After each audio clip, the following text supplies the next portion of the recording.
The views shared on this podcast are personal opinions for conversation and insight only. Guest perspectives are their own and do not necessarily reflect the views of Kalaj Dame or this podcast. Nothing discussed here should be taken as legal, financial, medical, or professional advice. Always do your own research and make decisions based on your individual situation. You know, when I helped create my first company, Mo Gear, you know what I mean, that I was Mo Gear the clothing? Yeah, the first one downtown. Yeah, helped co-create that, yeah. We may not have a black middle class community, but we have a black middle class of people that don't live in the city. Yeah. Almost everybody I know that's black with money live in the North Hills, Penn Hills, Monroeville, Murraysville. According to the government, by the time I was 24, I was a millionaire. You know, and wow. Again, that's what they said. All right, for me to say that I'm a black business, that cuts off half the world. Because I know how people think when you hear the word black. Yeah, we can talk about it, but guess what? I'm gonna go create a program, I'm gonna find out how to fund it, and sometimes I have to use my own money, but now I got 20-something people that work in violence prevention in the Mon Valley that make upwards of $50,000 to $60,000 a year. Everybody's a monster until they meet one. Until you look them in the eye and they see, oh, he ain't scared. We just shine a light where they hide the gray. It's the Kalaj Dame Podcast. I've been so busy. I literally was taking notes today. So I take like mental notes. Mm-hmm. Since I had my stroke last year, my memory is like real like spotty. So I have to write everything down. So what I try to do is I write something in my phone, I take screenshots and stuff like that. Mm-hmm. So I sit down, take all my notes, write everything down and get it all together. Before we go any further though, I have to give you a proper introduction or maybe a lousy attempt at a proper introduction. I feel like I'm sitting across from, I don't even know how to put it. Like in my eyes, you've always been this black leader, like a new version of like what a Malcolm X or a Martin Luther King would have been like back in the day. Yeah, but like just like that guy that maybe not that many people know about, like at least not in my peer group. Right. But like the people that I first heard your name from was like, Lee is that guy. And anytime I would speak about something, they're like, Lee is that guy. And I'm like, hey, like in hip hop, he's interweaved like this. They're like hip hop, like politics, the community, just kind of going through the list. Wow. And you sent me your bio just to touch on some of it. So this is all still relevant right now, right? Probably, yeah. So serves as director of violence prevention for Greater Valley Community Services. Yep. President of SLG Sports and Entertainment. Yeah.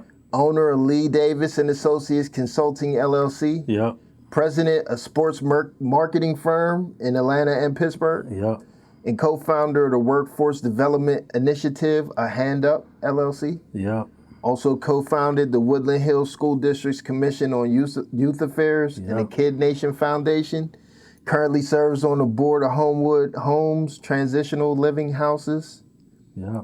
And the Allegheny County Homicide Review. Yeah. Previously a member of the Braddock Carnegie Library Board of Trustees. Right. And for the black folks, Braddock, but whatever. Right. That was a mouthful, and I don't think that quite sums up exactly who you are. Nah, not even close. Yeah. And I'm extremely happy to have you here. Welcome to the Kalaj Dame Podcast. So, man. And might I add to it, a longtime role model of mine. Definitely, and probably my top supporter of the podcast now that we're currently at 22, going on 23 episodes, like literally sending me message all the time about the conversation and stuff like that. Like just a very good person to look up to, like in general, and that's not even touching on what you are to the black community from my perspective. I appreciate it. Yeah, I already, when I first seen the first episode, I go straight into business mode, like this is something. Because you could tell, it's like music, it's like business, it's like anything when you have a vision or you see somebody doing something you could tell if it's a hit or not. Yeah. So when I seen, I was like, that's a hit. And then I started thinking like, all right, who can I connect him with to scale this or to allow him to make money, serious money off of this? So I'm still working through that process without you even knowing. But I'm talking to cats, whether it's FanDuel, cats that I know, folks that own certain things. I'm like, all right, once I figure out the best fit, then I'm gonna present it to you and you make it go from there, like yes or no. Yo, that is so amazing. Because literally in my head, from being on the inside of this, it's like, I don't know what people on the outside is thinking. And I'm thinking, this is difficult. I'm looking at my numbers and I'm like, it's not where I want it to be sometimes. Right. But, I'm trying to feed the kids, work full time, hang out with my wife, spend time with the family, but I gotta edit, I gotta interview. And it's like, some days I wanna quit. But like the whole idea, well, first of all, your name came up to me in terms of like, I thought about you, like I should reach out to Lee and just see, because I know if anybody can help me out or put me in a certain position, it would be you. But my plan was, I'm gonna get my numbers straight. I'm gonna get the public where I need them to be before I take this to anybody that could do something for me. Right. But there's nothing in my head going on about somebody trying to like look out for me based on what it is now. Well, see, we're in the era of back in the day, and when I say back in the day, anytime you hear me reference back in the day, it's going to usually mean the 90s, early 2000s. Got you. So what you just said, you might want to get the numbers up and all that stuff, and you still can do that. But today, you can sell a concept, you can sell an idea, you can get paid off of that, and then get those numbers how you get them at some other point. But right now, as you working, there's somebody out there that want to buy into it, sponsor it, something, because they going to see, like I saw, they going to have that, I understand his vision, I see where he's going, I want to be on that train.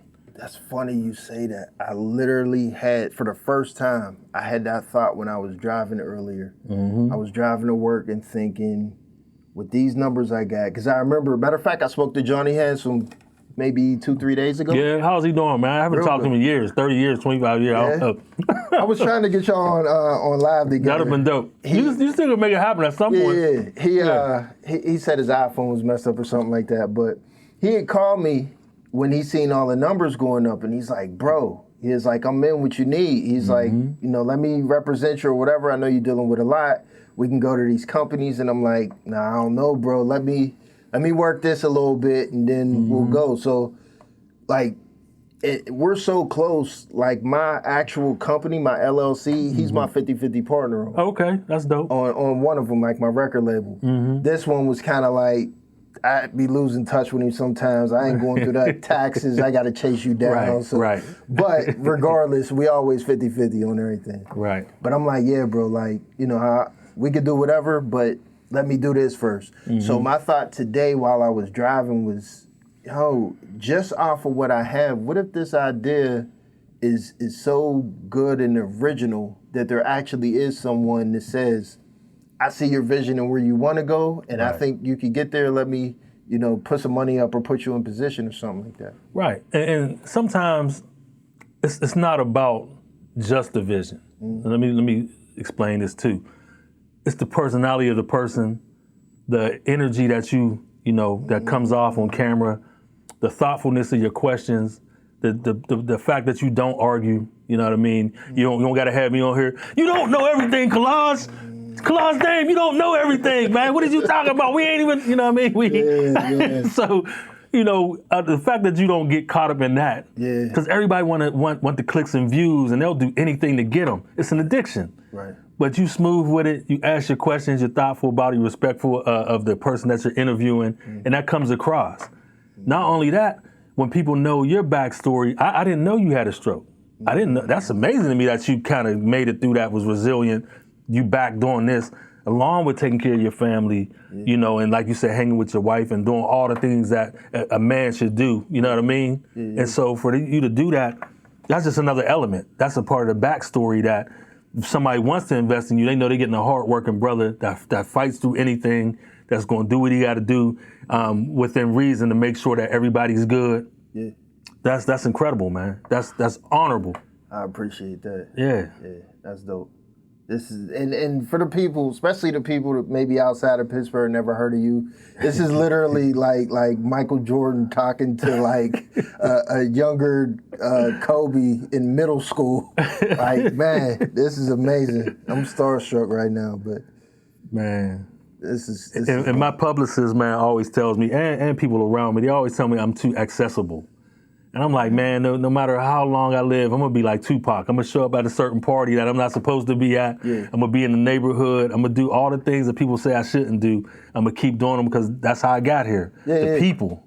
I mean, so like me knowing your story, I feel like you've always kind of been that community guy, just from what I understand. That even though you're accessible, I don't believe that maybe the people that know you close, but like a lot of my peers and stuff don't really know that you are the access to many doors. You know what I mean? And the person in many rooms and doing all these things, like you got like the key to the city once before, right? Yeah. Like It's crazy, right? that's what I'm saying. Like pictures next to the mayors and like I don't think people understand exactly who you are Right. to be able to say people have too much access to you, because it's like And I think know that's in who that regards to me picking up the phone all the time. No matter, because there's cats out here that you could call them, they ain't picking up, or you might see them, they might give you one of them and walk across the street.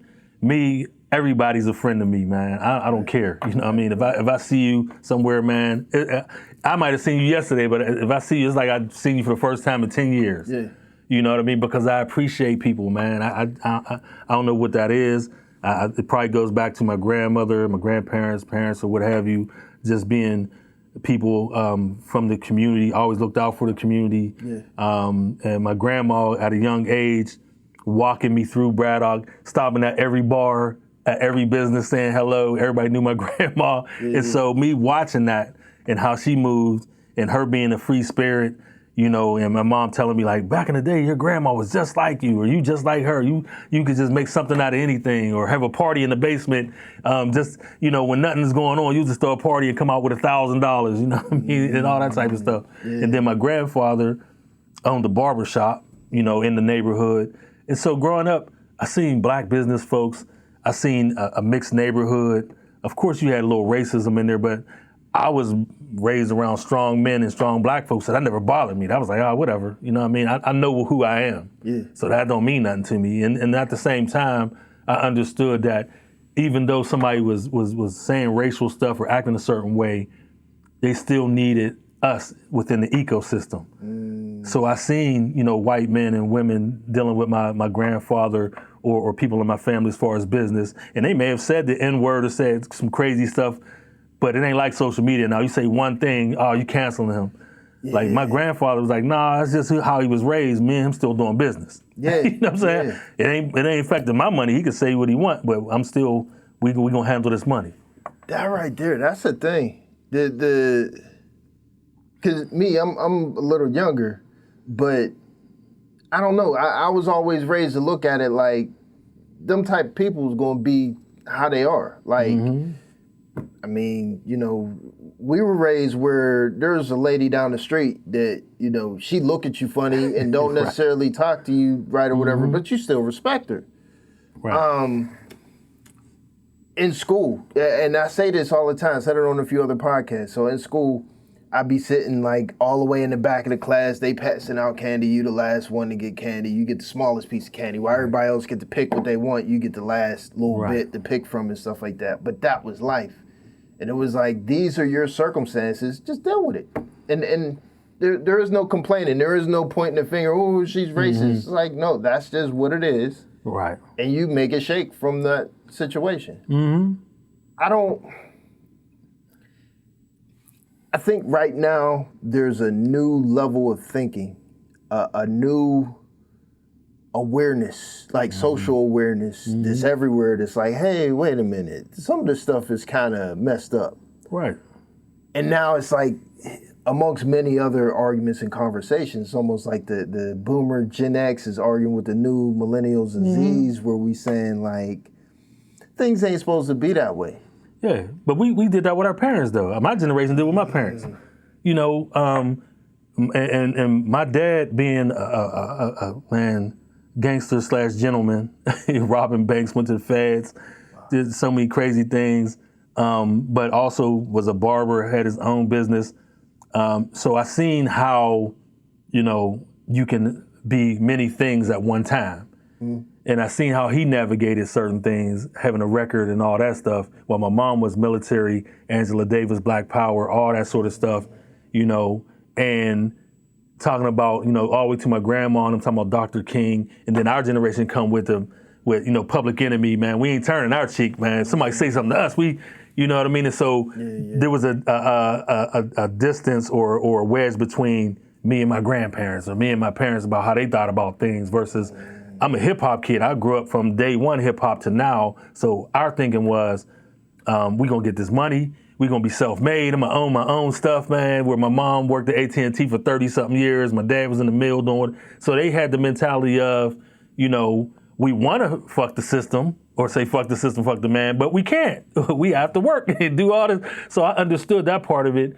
But by them doing that and some of the things that my grandfather and my grandmother implemented in me or pressed upon me, it was kind of like, we ran this race. We giving you the baton, but don't disrespect the baton. Don't disrespect how we got it to you. Right. Because for a minute I was like, I go to college. I think I'm that dude. I'm smarter than everybody. My grandparents, my parents, no, y'all ain't go to college. I'm having that mentality. Yeah. But at the end of the day, when you get older and get more mature and understand some things, you realize, nah, man, they sacrificed some things. They had to go through some things that they didn't want to in order for me to do what I wanted to do. So that free spirit, me saying whatever I wanted to say as a kid, talking back and forth to the teacher based on the knowledge I got from my parents, because nowadays a lot of kids don't get that. I had two parents that was Black history, no American history, know your place in the country's history, and don't let nobody talk down to you, all that stuff. So my pride in school and hearing people get talked to a certain way, it was like, oh, wait a minute, he can't talk to you like this. You have all that type of stuff. I'm learning about apartheid at 12, 10 years old. But I had to learn to tone it down. My dad had to be like, yo, you learning this stuff, but it ain't the debate in school. You still got to learn Caesar's system to get out of there. Right. You know better, and some of the stuff they telling you ain't right, but you still got to play their game to get out of there. See, I feel like you connecting dots for me, where one of the things I always try to explain on here is just my perspective, the way I'm thinking about what it means or how someone becomes,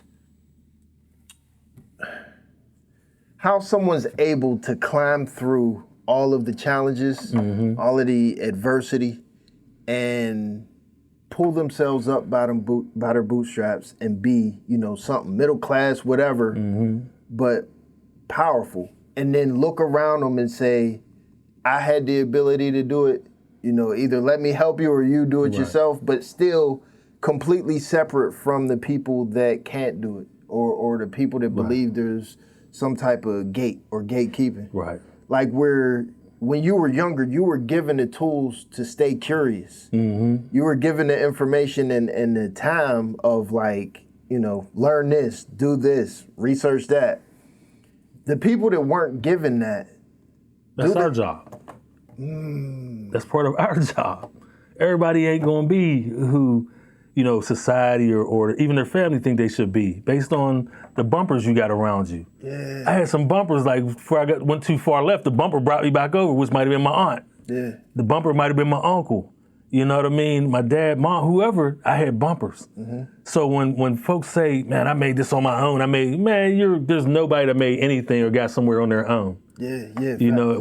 I still have mentors to this day, but the thing is that, for the folks that say, oh, I got it from the bootstraps and you could do it on your own, you could do the same thing. Nah, we all don't have the same gifts. We all don't have the same wherewithal, knowledge, understanding of how to get to certain confidence. Yeah. And some people grow into that. Yeah. Dennis Rodman didn't become a star until he got into college. And then, he blossomed. But until then, nobody's checking for him. He grew 11 inches a certain year. Yeah. But his work ethic, he never stopped. He just kept learning and trying. Right. So we have to make sure that the folks that because if you see my moniker, it always, at the end of anything I put share, inspire, empower. Yeah.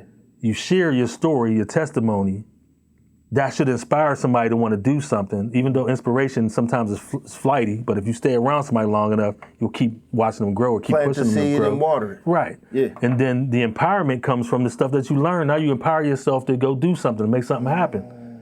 You know, and so we have to do that sometimes. It ain't the little kid, young lady, even some of our elders get stuck in their ways, but we come along and teach them something or say something and it inspires them or motivate them to do something that they never thought they could do because you got that energy. So in the conversation of, like if somebody says, okay, we having all this conversation about the adversity or whatever, what do we do about it? Mm-hmm. Could one of the answers be like, this is a part of what we're doing about it? Like sitting down, having these conversations? Yeah, but see, we can't get stuck in theory. Middle class black folks, if black folks are doing okay, always get stuck in theory. They should be doing this. Oh, the Trump should be doing that. Why is he? But usually the conversations are based on the thought of a middle class person that's doing okay. So there's now, of course, you know, there's now a term called intellectual entertainer, where you see all these podcast cats or wherever that speak well, say all the right things. They travel colleges and have all these speeches and debates, but they get paid to do that. Right. So they never have a solution really, or they never own or operate anything. They just talk well about certain subjects. Right. Black men versus black women, the economy, black wealth. You should be doing this if you want black wealth. Well, brother, you don't have black wealth. You speak well about it, but you ain't wealthy. Right. You know, and that's why when cats come into my office and say or tell me certain things I should be doing, and I'm like, bro, you're not doing that. You don't have a company. You want to tell me how I should run mine, but you don't have a company. Yeah. So when we had these conversations, theory is great. I've just been blessed to be able to take not just my theory, but other people's theories that come my way that don't know what to do with them and make something happen. And example is, if we know a certain group of people are not making a certain amount of money, how do we come up with a plan, not to get everybody, but maybe one at a time or a group of them? Say, hey, Lee, there's for instance, there's an issue in the Mon Valley with violence and gun violence in particular. Yeah, we could talk about it, but guess what? I'm gonna go create a program. I'm gonna find out how to fund it. And sometimes I have to use my own money, but now I got 20-something people that work in violence prevention in the Mon Valley that make upwards of $50,000 to $60,000 a year, doing something in their community that they love to do. Right. That's part of solving a problem. And I've done that over and over again with different companies, for-profit or non-profit. Yeah. You know, I got 72 employees worldwide on the for-profit side through various companies. Because I also knew how to shift and pivot versus complaining. I knew AI was coming. I knew the computers, all the stuff that was going on that people was running from, especially black folks, because we always scared of the things that we don't know about. Right. Like anybody, really. But for us, we're always behind in technology. Anything that come up, we're always behind. So my thing was, let me learn this. Let me get around people that know this. And instead of me trying to hire all these people, let me do contracts with them, let them be their own boss and 1099 everything. So wherever you're at in the world, China, Malaysia, South America, wherever we got something going on, man, listen. And my business model is different than most people.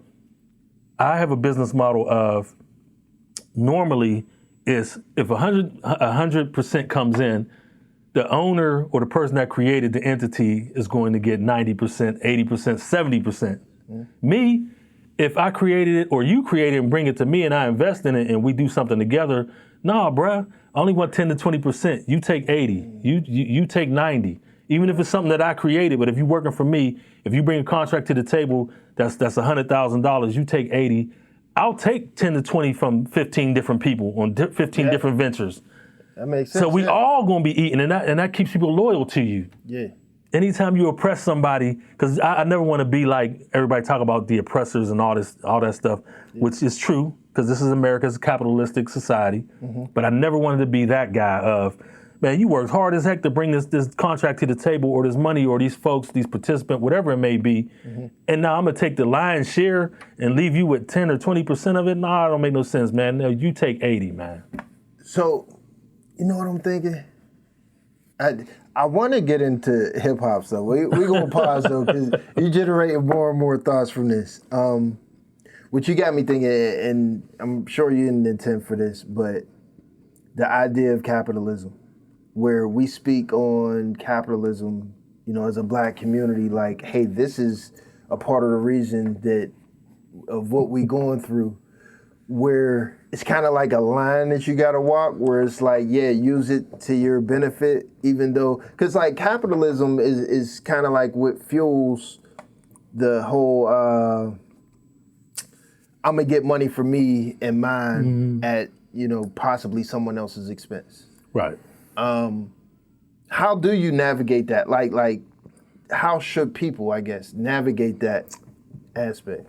Well, sometimes it's about who you are as a person too. Sometimes you got nothing to do with capitalism. Sometimes you just got a greedy person or a selfish person. And so for me, I've learned to navigate it by giving more than I've ever received. And for whatever reason, I believe that's why the universe blesses me. You know what I mean? I'm always like, how can I help you? Yeah. Without anything coming in return. And I ain't just, cats that's close to me. I've been in buildings, like people always say, well, I treat the janitor like I treat the CEO. I really do that. Like, bro, I know you had a dream or something. Just curiosity sometimes, man. While I got some time, I'll talk to somebody. Yeah, man, I always wanted to do. And I was like, well, why didn't you do that? And I'll get the story. And if I could help, hey, bro, I got a dude that you could call that may be able to help you with that. Or you always want to write a book? Or you always wanted to be a teacher or whatever, but you couldn't go to school for that? There's ways to get around that, man, as long as you get these clearances. Clearances, yeah, bro, this is how, I never knew that. Yeah. So a conversation can go a long way. There's people that I've helped years ago, man, like kids that now come to me like, Mr. Lee, you remember me? And I'm like, honestly, I'd be thinking like, man, I don't remember who this kid is. Yeah. But then he'll give me the story of whatever. I'm like, dang, man, I remember that. Yeah. Well, now I got this. And one of the dudes that I helped is now a multimillionaire in real estate. That somebody brought to me as a youngin', but I have all types of stories as far as interns and folks like that I just helped, never want nothing in return. I just helped and then moved on because I'm like a medic. I'm gonna help do what I gotta do, get you patched up, let you move on, and I'm gonna move on. So to add to your story, this is, I guess, mostly for the audience. Just from my perspective, so many different perspectives. I guess we'll go to the first time that we met in person was when you was putting together the production group, the Comrades. Oh man, that would have been the dopest, man. If cats would have understood the concept or just let the egos go, man. Yeah. Because see, what I didn't tell everybody, I already had something lined up. I just needed them to gel, to just get, oh man. You know what? I had an ego back then.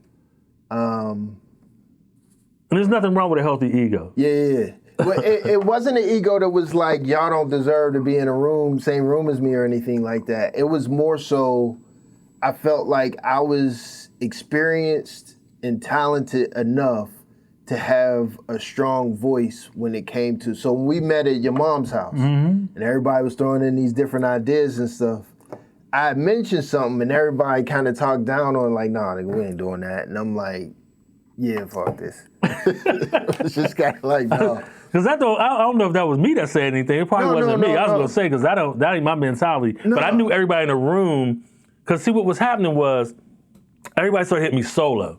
And I don't like that. Because this is supposed to be a group thing. Because I knew, kind of like you probably knew, and others in the room, or those that kind of was a little experienced, that most of the money was coming to production teams, not one producer. There was always one that was, but see, what people didn't know is even if you saw one, Timberland had a bunch of dudes around him. Puff had a bunch of dudes around him. Yeah. So you might have seen one face, but then it was always like production teams that were known. Yeah. So in my mind, I'm like, I know we got the best producers just based on the history of the cats I knew that I grew up with. When you talking about Stubby Doo, Mailman, Butter, Sam Snead, all of them dudes that was together with Dre, I saw the formula already. And so I knew it could work. Yeah, I seen the vision. I seen how it could work.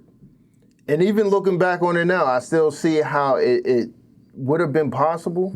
But like you said, egos. Like, what I wanted to do was make it more of like a fun challenge that turn our work more into play. Right. So I wanted to take the concept of weapons of mass production, where, you know, hey, top 80s cartoon, everybody make a beat, you know what I mean? And we all play them together and stuff like that. Like something that's fun, that's engaging, where we can kind of take our mind off the ego stuff. Right. Because it was basically like, oh, how's we gonna do this and how's we gonna do that and who's gonna make the beat and this and that. And I'm like, all these people bouncing off each other. It got crazy for me. Because at first we started off strong, everybody, but then it became, you know, we wasn't really even getting off the ground, but everybody started calling me Solo. Because some people knew, like, no, Lee got to end somewhere. Yeah. He knows he's going somewhere with this, but it became, you should take me. Take me first. I'm the one that they started giving me. I was like, oh, this is gonna be crazy. And then when we started having these meetings and people started bickering and all that stuff, I said, you know what? I can't waste my time with this. I know this ain't gonna take off the way I wanted to. And I know I could have made everybody a millionaire in that room. You know what I mean? Because the thing about whether you on this show or you've done stuff in the past, you're doing stuff now, I'm gonna always give you the evidence of what can happen. Right. So when you see my crib in Monroeville is dope. You see the crib on the west side with the swimming pool with the salt water and the jacuzzi and all that. Pool? Yeah, you know what I'm saying? So you can see the evidence of my work. Yeah. You know what I mean? This just ain't me saying stuff. Yeah. You can see my foreign car outside. Right. You know, and I'm not bragging or nothing, but I'm saying when I'm talking about something, it's because I did it and you can see the evidence. Cats be saying all this stuff but catching the bus. Yeah. So you either couldn't maintain that or you had you had a chapter in your life that was hitting and you couldn't maintain that. Right. Or you couldn't make another hit again, so to speak. You know what I mean? My thing is I've learned to pivot, change direction, come up with something, interrupt myself as a businessman before somebody else interrupt me. So that's what people gotta learn, man. You gotta study. You can't just keep thinking that the world will stay the same and that, you know, and I always use this with people around me that know me. 1996, that was 96. Right. We had a great year. I had a great run from 1990 to 98 before I got indicted. That's a hell of a run in business, the streets, entertainment, whatever you want to call it. Not too many people had that run, but that whole time I knew I was going to get interrupted by something or I had to interrupt myself. It's crazy that the feds interrupted me, the state interrupted me in the streets, but in business, I always reinvented myself. To this day, I reinvent myself. Would you say that, like, stopping or withholding your ego helps with that? Like being able to pivot and keeping 96 in 96? Like being able to control, oh, I did it before, so, you know, shut up and listen to me because I know what I'm talking about. Well, no, see, whether it's this platform or is this a general conversation, I'm going to give you some tidbits that let you know that I know what I'm talking about. Or I'm going to listen and say, you know what, you might want to go left. Now, whether you listen to that or not, I'm going to know how I need to deal with you or how I need to go on with you or just kind of like, all right, he ain't ready or she ain't ready. I don't force nothing on nobody. And I really talk about my history. Right. If you don't know me or if I'm talking to some youngins that's in a certain situation or environment that I know I need to say these things in order to move them from A to B, I'm not going to talk about the street stuff or the jail stuff or all that unless it's something that's going to help somebody. Yeah. My testimony is my testimony, but I got so many different things that I can testify about as far as my life that I can talk to any type of crowd, white, black, or what have you, about any situation and get them to move and inspire them to do something, you know what I mean, that they thought they never could do or really wanted to do. Right. But I know if you do this, it's going to help your life and help your family. Yeah. You know what I'm saying? So I come from that angle. I don't come from, man, in 96, you know, because I could tell some troops that'll be like, yo, everybody up here talk about the music game, but I bring the documents. If you say, Lee, bring the paperwork, 1996, Whammo, Fierce was the first artist in Pittsburgh history to be in rotation. I have the documents with the rotation list on it. You know what I'm saying? Right. So when you have folks up here talking about Whammo, yeah, I was in the heyday of Whammo doing their intros, producing the intros for Nick Nice, the No Sleep Crew, Nikki at Night, you know what I mean? And that came from producing or doing parties and events with Whammo. It's putting money into their hands to the point they say, oh man, this dude is doing something. Right. And that came from somebody, again, when we talk about, because people think, oh, he did that, man. No. Salt Shaker Productions, my man Salt gave me the baton on that. Because he was doing parties. And then me from watching Chuck Sanders do it. So I'm watching as a youngin', everybody doing what they're doing, and when my time came, I was ready. Yeah. You know what I mean? It was no, hold on, let me think about it. Nah, let me run that. I got you. Go get out of town, I'm gonna run that. Man, I meant to hit you up too. Chuck Sanders just followed me. I sent him an inbox. I seen him. I sent him a DM. I'm like, yo, bro, let me get you on. He left me on red. Like, well, you know, Chuck on another level, man, and that's big bro, man. So, and he got a lot of stuff going on. And you think I got stuff, man? This dude is all over the world with stuff. I figured. And that's where I learned from seeing him move. Yeah. And it's not like sometimes people get mad at Chuck because, you know, Chuck has helped so many people monetarily or what have you. I never wanted money from Chuck. I just, man, keep doing what you're doing. I got to keep learning this, seeing how you navigate the room, how you talk to people, you know, how you handle your family, how you are worldly, not just Pittsburgh. You know what I mean? And so once I seen that and seen, again, Salt moving and certain dudes, even in the streets that I watched, I was like, okay, I understand how this goes. You could be a gangster and a gentleman at the same time if that's how you want to move. And that's how I had to move, like, because I was in certain situations.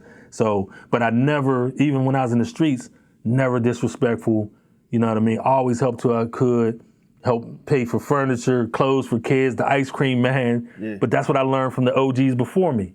You know what I'm saying? And so some of those kids went on to be pro athletes. Some went on to just have great jobs and take care of their families. And so I took that same mentality of help, you know, and then there's the pre-jail league, you know, that I was always in business. You know, when I helped create my first company, Mo Gear, you know what I mean? That I was Mo Gear, the clothing? Yeah, the first one downtown. Yeah, I helped co-create that, yeah. Wow, I didn't know that. Yeah, young boy, Okay. yeah. And so that introduced me to how to do finance and banking, dealing with the Israelis, because that was I was going to say the Israelis was. I'm thinking like, was there Israelis in it? Yeah. Okay. So you know, you come get you some jeans, a Pelly jacket, and a quarter key for me. You know what I'm saying, or whatever. Get it done. So you know, and forgive me, Mom, for seeing this the first time. Anybody in my family, but you know, that was back in the day, man. But I was like the plug for a lot of people in the city. You know, when people would say there was a drought, there was never a drought with me. I always knew Poppy could get it in, so I would look out that way. But I always had the mentality of helping people, and that actually showed me that the streets wasn't it. Like, there's another way to get this money. You know, so I learned from them. Then I'm doing business with the Italians on the street level, and then basically started learning business from them and all that stuff. And by the time I was out of it and I started the record label in 94, 95, and I'm doing stuff with Whammo, stuff was blowing up. I'm doing all these great celebrity parties and concerts. And according to the government, by the time I was 24, I was a millionaire. You know, and again, that's what they said. All right.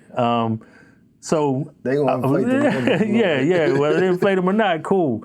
I always been driving foreign since I was 19. I always had cribs. You know, been in real estate for a while. And so these things I was learning, and now I'm full-fledged in now. You know, but before I got into them like heavy, you know, full time.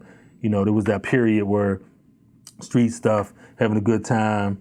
Going to the Super Bowl, the Caravan Fest in Toronto, going to How Can I Be Down Music Fest, all these things going on. So I'm meeting people from all over the country, from different cities that's in the streets. That's just how it was. And you making these different plugs and deals, and along the way, you notice that, okay, this dude is in the streets, but his man is getting the real estate. He's in the streets, but his man is into this telecommunication stuff. So they figuring out a way to get out. Right. You know, he's in the streets, but his man got a record label. So that's when I started noticing the New York dudes and how they was moving in the DC cats. He's in the streets, but he's in church every Sunday, giving to the pastor or to the church. So I'm like, oh, because you know, once you get to meet people, they invite you to things. And you see how they really living and all that stuff. And so I was like, man, these Pittsburgh cats, man, they think this shit gonna last forever. I'm trying to figure this out, man. What do I need to invest in? So I started trying to get into real estate early. And funny story, my brother brought this guy. While I was in the music business, we went on tour with a few dates with New Edition, the reunion tour. Okay. This is when Bobby Brown and Whitney was together, because they funded the whole thing. People don't know that. Yeah, them other cats was kind of struggling. They needed this tour, so Bobby and Whitney put it together. So I'll go on tour with them, learning all these cats, and some of them's into this and some into that.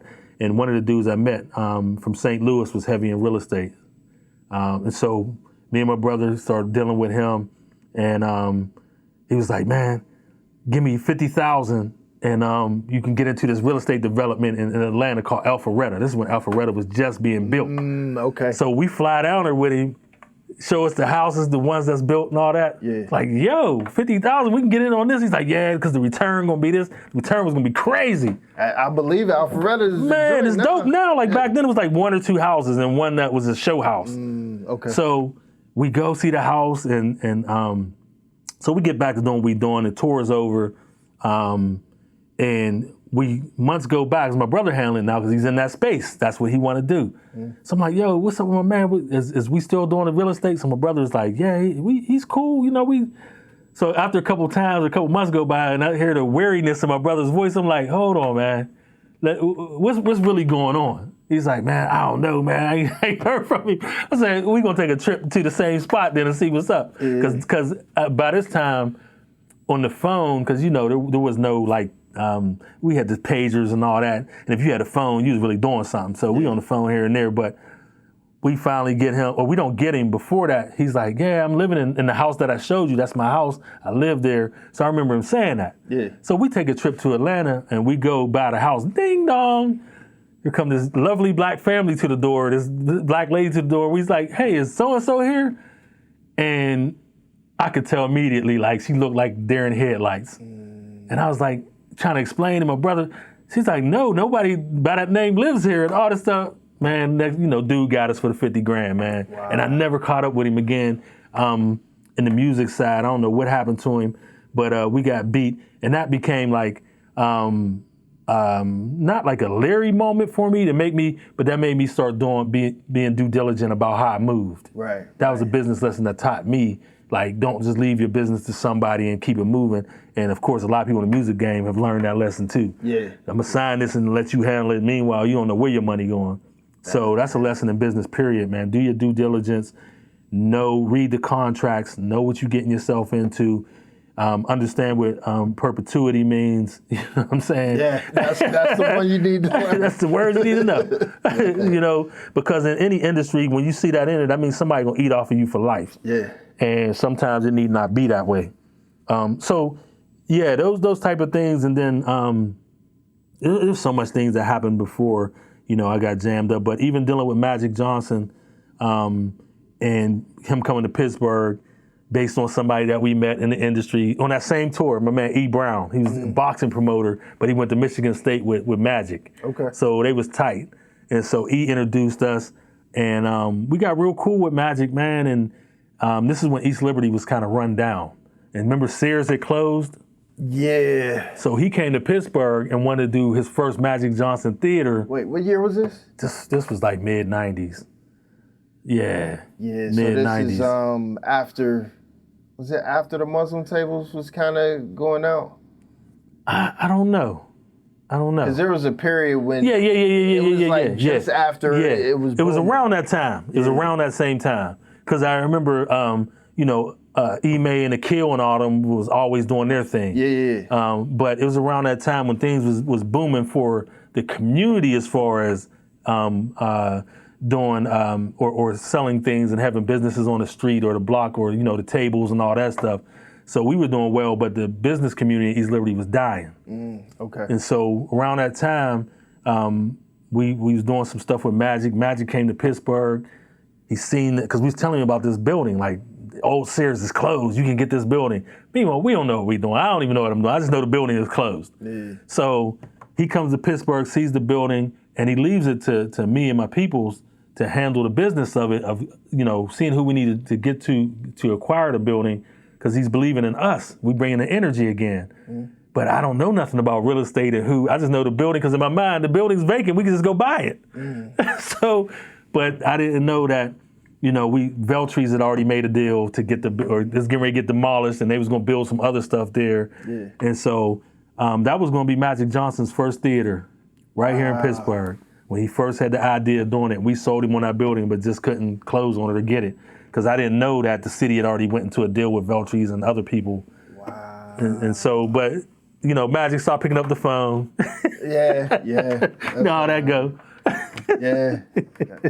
Got enough of them stories for real. People That's life, though. You know, it just, again, opened my eyes to how I should do business, be thorough, talk to the proper folks, man. Don't just be saying anything or in your mind, if you don't know, you only know what you know. Yeah. And in my mind, hey, if that camera is nobody's using it, I could buy it. Right. That ain't how it works, though. Yeah, facts. That, we'll talk about it later, but you just made me think of another concept in this community stuff. But I wanted to mention for the audience too, just in case anybody thinking that this man is capping, we 100% go back with even before we met each other. So we had a mutual friend, Johnny Handsome, Right. which is like a brother to me and a person that you was doing business with at the time, right? And Johnny, that's my bro, came from New York, big time party promoter, dealing with money. And this, I was so young, I didn't understand at the time. But, and he would explain things to me like, oh yeah, I know, all these dudes from Harlem and I made all this money. And I'm like 16, 17. So like all the stuff they doing with y'all, I'm way too young to get into any of that. And when I was either 21 or 22, he hit me up. He lived in Jersey. Yeah, Jersey. Yeah, that's usually the move from Harlem or New York to Jersey. Yeah. Right.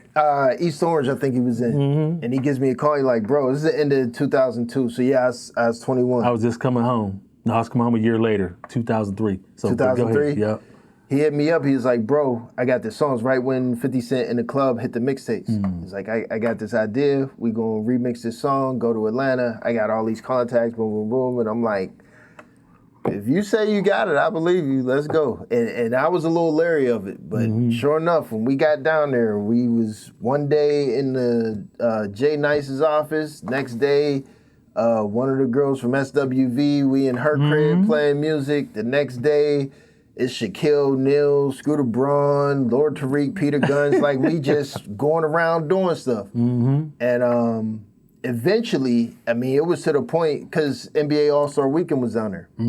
It was to the point, we were working with Jay Nice. Jay Nice was the president of Shaquille O'Neal's record label. Right. So we like all a part of that crew. So when Bad Boy had an all-black party, I want to say. He was heavy with Bad Boy. Yeah. With Puff and all them. He was heavy. That's how I learned. That's how I met Puff through him. He don't even know that. But I'll go ahead. Tell your part of it, and I'll add into it. Go ahead. Okay. So Bad Boy had an all-black party, and he introduced me. First of all, he introduced me to Black Rob. And it was so close. To me, coming from Pittsburgh and not really knowing any celebrities, right? My first experience of Black Rob, we sitting in Johnny's sister's house, like small 1-bedroom apartment. I got my keyboard, my stuff set up. He's walking in the bedroom like, oh, this little bro, what up, bro? Yeah, play some shit for me. And we ain't even had no furniture. It was just a bed, a mattress on the floor. I'm like, Rob with that raspy voice. Come on, man, play something for me. So later that night, we at the club, the all-black party, matter of fact. And Jay Nice is spinning my music at Club 112. That was my spot, man. Yo, Black. So you know how the DJ booth was like kind of in the middle of the floor. I'm standing in between the floor and the bar, and like looking like as if the DJ booth is right in front of me. I'm trying to get this girl's phone number. She like playing me. Black Rob come up and he put his finger in my back like, yo, nigga, give me all your money. Like, instantly, everybody around me thought I was a celebrity or some shit. I'm like, yo, what is going on? Yeah. From there, Johnny walked me up, introduced me to, it wasn't Harv. Oh, fuck, what's his name?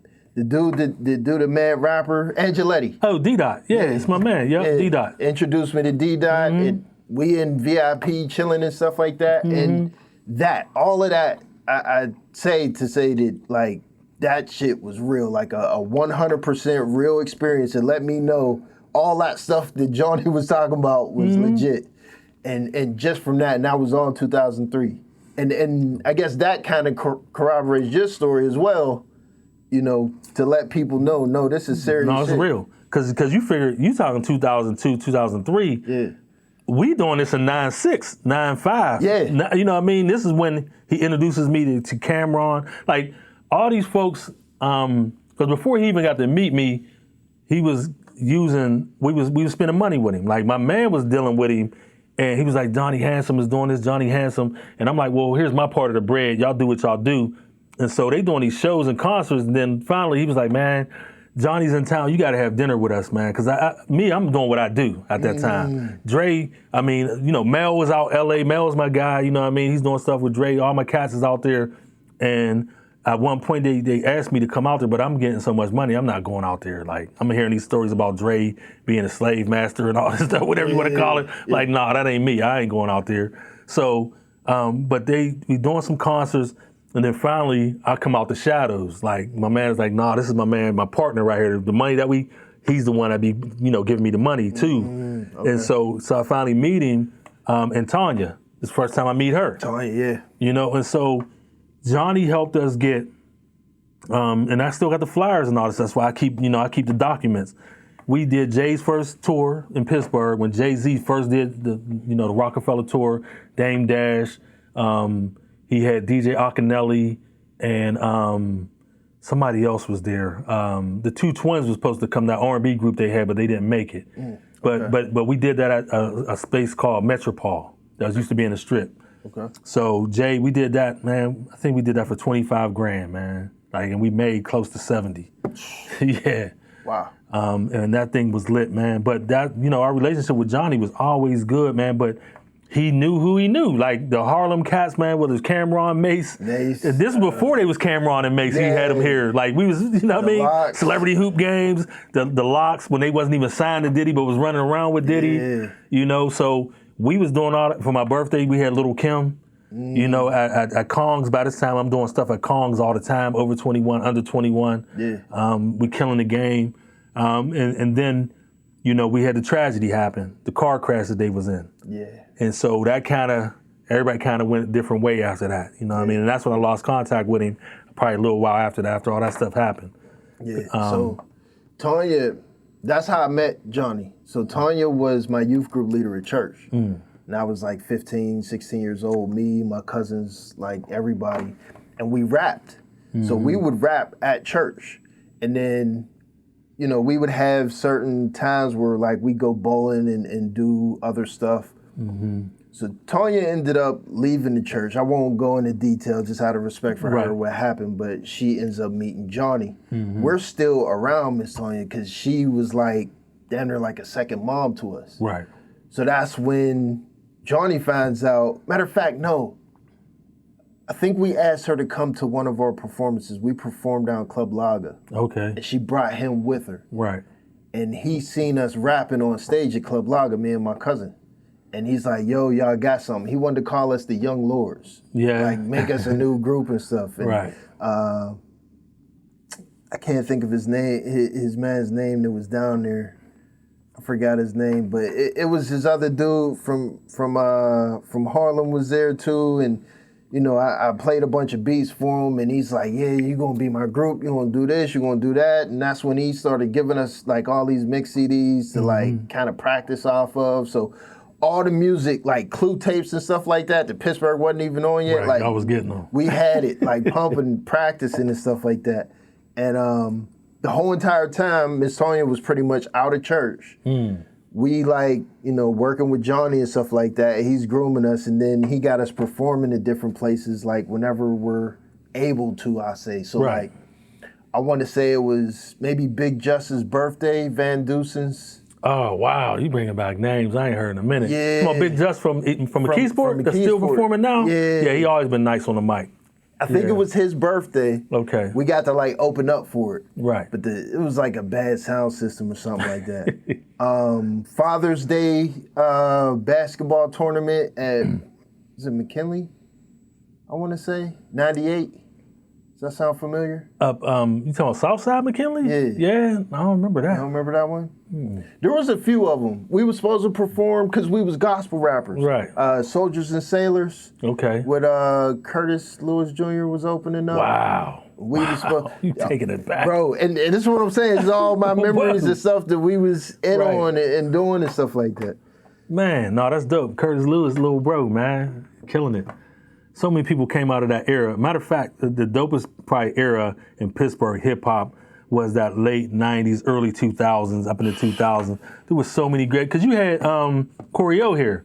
I seen him on the show. Yeah. JSP always been one of my favorite groups. That's why I put him on Black Family Reunion once I had that going on. All my favorite guys that I liked, I put them on Black Family Reunion. At some year, the 3, 4, 5 years I was doing it, I put my favorite groups on there, on the lineup, man. That's crazy. Yeah, man. So I love Corey O, man. The JSP was my group back in the day, man. See, my favorite was the ones that I want to say gave me the most inspiration to do it. Like, first of all, it was Schoolyard, so like Keith Johnson, Key Blows, or Spuck. From there, you got your Rough Chemistries. My cousin Dana Dane, but Almighty. My guys, yep. Almighty, that came a little later. Matter of fact, I helped Spoon and all them when they had Almighty Records and all that. And oh man, who else was over there? But I helped them create their label because they didn't know how to do the paperwork. Because they had the name, but they didn't have the official. So I was the one back in the day that was helping them, showing them how to do it officially, make it a real company. You know, for a long time, cats was just saying the name, but they didn't have a real business. So I was helping cats get their stuff together, and I was one of them. Yeah? Yeah, man. That's huge. Yeah. So those cats, a lot of them came towards the tail end of the 90s. Yeah. And a lot of them was coming around because they heard my name on Whammo all the time, producing, and I made sure, based on what I heard the New York dudes doing, I did in Pittsburgh, like anytime they played an intro, I had one of my artists from my label doing the intro, so they heard my artist's name every day. On one of those 3 mix shows, and then they heard my name as the producer. And that was, what's his name again? Which artist? The one you said was... the first artist I had? The first one on Whammo? Fierce, Leonard Hammonds. Now he's Leonard Hammonds, businessman, doing his thing. So when you say producing, like, was you actually like making beats or like producing in like a P. Diddy sense? I was P. Diddy / what's our elder, man, one of the greatest to ever do it, but he actually plays instrument, Quincy. Quincy in his later years was just putting the pieces together. Yeah. That was me. I mean, that's a real producer. Like the youngins may not understand it now, but a real producer, you got the ear to put together a hit song. Yeah, that's how I was doing it. And Soy Sauce played a big part in that. Everybody then recorded with Sauce, so Sauce then helped everybody. So there's certain people in the city that have been a constant for years. Soy Sauce, one of them. You had Brett on here, Devin. They revolutionized the video game. The videographers, there's all the stuff that's going on now, along with Rough Bone. None of this is possible without Devin and Brett helping all these artists. I'm talking about Wiz's first video, Mac's first videos. All these rappers came to Dev and them to do their videography, and then that led into the party promotion, videography, filming the concerts and the parties. Nobody was doing that before them that I know of. Dev was doing the street team stuff. Right. But here's the thing. Here's a Black History moment. Yeah. My first artist, Fierce Leonard Hammonds, is Devin's older brother. So when I'm doing all the concerts at Kong's and doing all these different, Devin's a kid, 13, 14 years old, coming with us. Wow. Watching all of this. Yeah. And so if we fast forward to 9/8, when I finally get indicted, Dev knows the business now. Right. So I'm going to prison now. I'm going to go do my time, and I tell Dev, like, whatever contacts you need here, or if you need me to make a call, then let me know, but I got to go, man. So when I come back home, I'm low-key. Nobody even know I'm home after doing these years. I'm staying low. I'm talking to Dev. He's telling me what they're doing. But at a certain time, he's like, OG, we need you to get back in the game. And I was trying to stay away from that because I know what it, all the wildness. And so, but Dev finally convinced me. He introduced me to Brett. He told me what they're doing down the Diamond Building. Yeah. So I get a little space in there with them. They let me get in there and we share the space. And, they did some great things, introduced me to some folks, brought me back into the fold. For the cats that didn't know the OG, you know what I mean? Like, this is the dude that helped us do certain things. And so I was, starting to open more doors for them. And I was the cosign, like, when they couldn't do, these is my guys, you know what I mean? Yeah. Oh, Lee, okay, cool. So, and so I learned a lot from them too. But, Dev and Brett, man, they I always tell them they saved my life, man. Yeah. You know, because I could have just came home and got back on the bullshit, or just, you know, in my mind, I just was gonna get in the business some type of way and do whatever I do. Yeah. But seeing how they was moving, man, they kind of sparked something in me again, and then I just kind of looked at that, but moved into more of just corporate business. You know what I mean? And showing corporate businesses how to tap into the urban market. Yeah. Versus just getting into video. Because I always told them, I said, this rap stuff ain't gonna last. They was getting a lot of money doing the rap videos and all that, parties. I said, listen, y'all might want to think about pivoting, because I'm gonna get into this community stuff, and I'm gonna start, you know, doing the nonprofit side, but I'm gonna also get into helping businesses, you know, get into the market or the urban market, because they didn't know how to tap into it at the time. So I feel like that's what you was telling me when I came to visit you down at your office one day, helping businesses. I feel like it's clicking there. yeah, that was my move. There was definitely, like, we've had more run-ins, more conversations over time. I don't remember exactly what that one was though. Outside of, I know I had an idea of marketing, which I still got on paper, using calculus to figure out marketing your demographic outreach for like a post, but it could be applied to like flyers and shit like that. Which, Everything's a science, man. Yeah, literally. A lot of people don't understand that. Trends, there's processes, everything's a process. Yeah. You know what I mean? But if you know that and you study these things, whatever business that you enter want to be in, it makes it much easier, and it ain't that hard. You know, now we got AI that can help you with that, but before AI, you just had to be somebody that was studying this stuff and really knowing the matrix. You know what I mean? And I'm an expert matrix connector. You know what I'm saying? And I learned that from, you know, when I first got arrested. It's like TV, they take you in this room, they show you a picture with everybody that you connected to. Cass, you don't even know, like, how am I connected to this dude? And then they telling you, like, yeah, he made this, and you like, whoa, this is crazy, but dope at the same time. So I started using that concept in business, being a connector, you know what I mean? And you might not know that, you know, Procter & Gamble is somehow connected to, you know, let's say Eden Park, but I know how they're connected, and that information is valuable.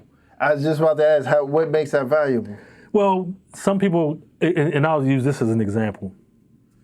I have a client, right, who has a private plane company. Okay. So I don't know Chris Brown. Chris Brown is in his prime. He was still in his prime, but this was years ago. He's in the West Coast doing whatever, misses his plane.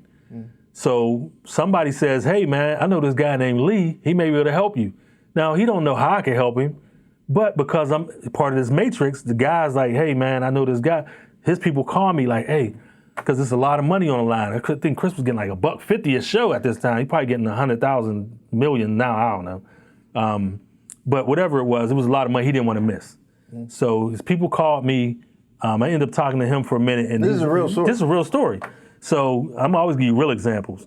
So they call me, I get on the phone with my guy that got the plane. I make the deal. Now this is another business lesson. There's some deals you're gonna make, it's gonna be a once in a lifetime thing as far as money, because once you give up the connect, it's over. Right, you know what I'm saying? Right. So I knew this. So I charged him a certain amount of time because I knew he wanted to get that bread.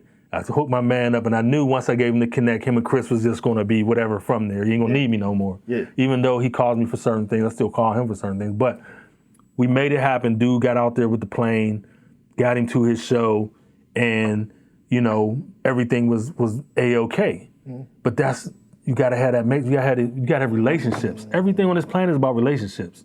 So for those that say I made this on my own and we did, nah, bro.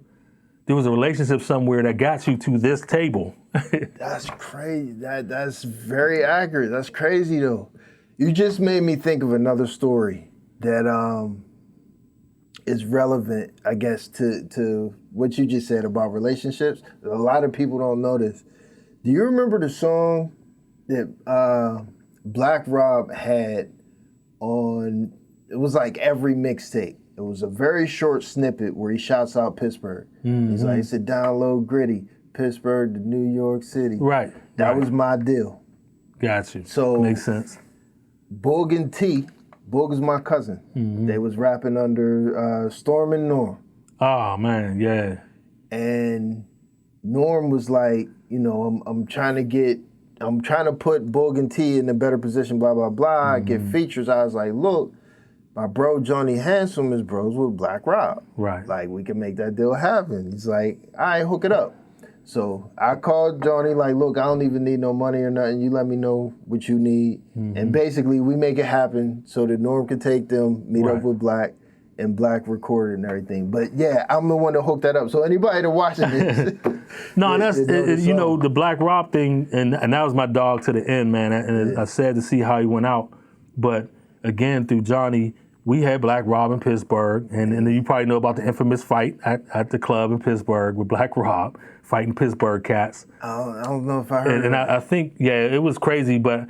And if Blue seed is, I think Blue was actually one fighting him. Coach Blue from Homewood back in the day. I think that was a whole. But Rob was with us. You know what I mean? But I didn't know when we came out, it was being broken up. Yeah. And the night went on. But we did Black Rob again. Like we did all of Bad Boy. Anybody that was in Bad Boy that was from Harlem, we had them here in Pittsburgh. That was the time to be alive, bro. Man, listen, you talking about money? There was no time like the 90s as far as the flow of money. Whatever you was into, money was there. Yeah. It was being printed like, you know, it was crazy. You know what? Okay, pivoting a little bit. Like you said, the 90s, easy when it came to money. Today, are there any real hustles available? Because, I mean, like I've heard stories about like real estate, but from my understanding... That'll always be a thing. Now, as far as like the old school stuff, I don't know. Like I'm so far removed outside of talking to young cats. Yeah. But my thing is, and this is how I kind of took my company to another level. Like, of course, I was dealing with corporations and companies and small businesses and all that, helping them develop and grow.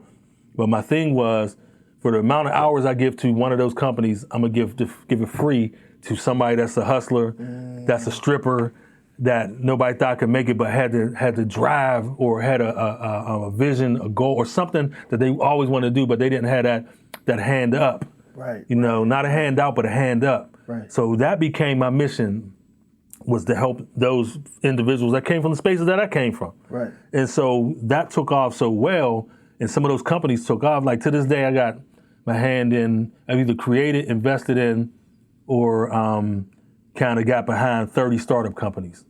And so, and most of them have done well. We've had some losses, of course, a couple of them tanked or whatever, but I was able to sell 3 companies that I either created or co-founded. Wow. And it's been crazy, right? The ride, even whether it's the glow-in-the-dark rims, the light-up rims, whether it's the tiny houses that we created here in Pittsburgh and was building, you know. Oh, wow. There was a few companies that just took off and we just sold. And so, and then there was times when I seen something that wasn't going to work, and I tried to tell somebody like, "Yo, bro, you're gonna lose your shirt on that. I'm going back out of this," and they didn't listen. You know, and there was times I've lost on some things that I thought was going to hit that miss. But that's the part of this game. That's the part of this business. But real estate, you always gonna win on. Is it you gonna win on it like in every situation, or is it you got to do it a certain way now? Well, I would say with the information that's out here now and available, you should never lose. Like back in the day, you was taking a chance. You didn't know if this was redevelopment was going to come or who was going to. But now there's so much information out here, whether it's, you know, hitting a certain AI element of it, Google, just so many things that you can research or go down to a county building and get information. So many different ways to look at things so that you don't lose. You know, but again, we're at a point now where there's no more land being, you know, sprout out. So whatever you can get your hand on, something can happen from that. Even if you sit on it for a minute and not think you're gonna get rich overnight. You know, and then you got the flipping stuff, buy houses and flip them. You got all different ways to get into this real estate game. And so, you know, I'm partners with Summer Law Group. Brad Summer is one of my partners in the FD. There's 3 of us who are partners in the law firm too. And so, you know, people don't know that just because you ain't a lawyer or just because you ain't a construction guy that you can't be a partner in it or an owner of it. You know what I mean? So I learned that too. Summer Law Group, they have entertainment lawyers too, right? Yeah, I run that side of it. I feel like I called them before trying to get something done. I don't know. They were like the first name to come up when you would search Pittsburgh Entertainment. I run that side of it. See? You could have just called me directly. I had no idea. This is probably around the Comrade era. It might have been, yeah, because me and Brad and FD been together. Brad, for, yeah. That's my guy. That's my right-hand man. That's my lawyer, too. And every deal that I have, he does it. He makes it happen or brings deals to the table. Yeah, that, for this, man, we'll talk offline, but I definitely got some ideas and stuff like that. Sheesh. The real estate stuff. So I wanted to kind of touch on this, and I guess this is like a good segue to it. What exactly, or how would you define gentrification? Like, man, gentrification is, the way we see it in this city and the way everybody talk about it is when a blighted area or some people living kind of in a blighted area, and somebody come in that don't look like us, buy the land, build on it, and people can't afford to live there no more and they got to move somewhere else or do something else. But there's people that look like us to do the same thing. It's business. Yeah. I can't, unless I'm going to put my own dollars up or come up with a plan to help a certain area or a situation, I can't be mad at somebody that comes in, and buys some land that we as black folks, like I always tell the hustler cats, like, we could have bought all this, but we didn't. So is there, okay, maybe correct me if I'm wrong. I feel like there could be, and most likely is in Pittsburgh, a foul aspect to it.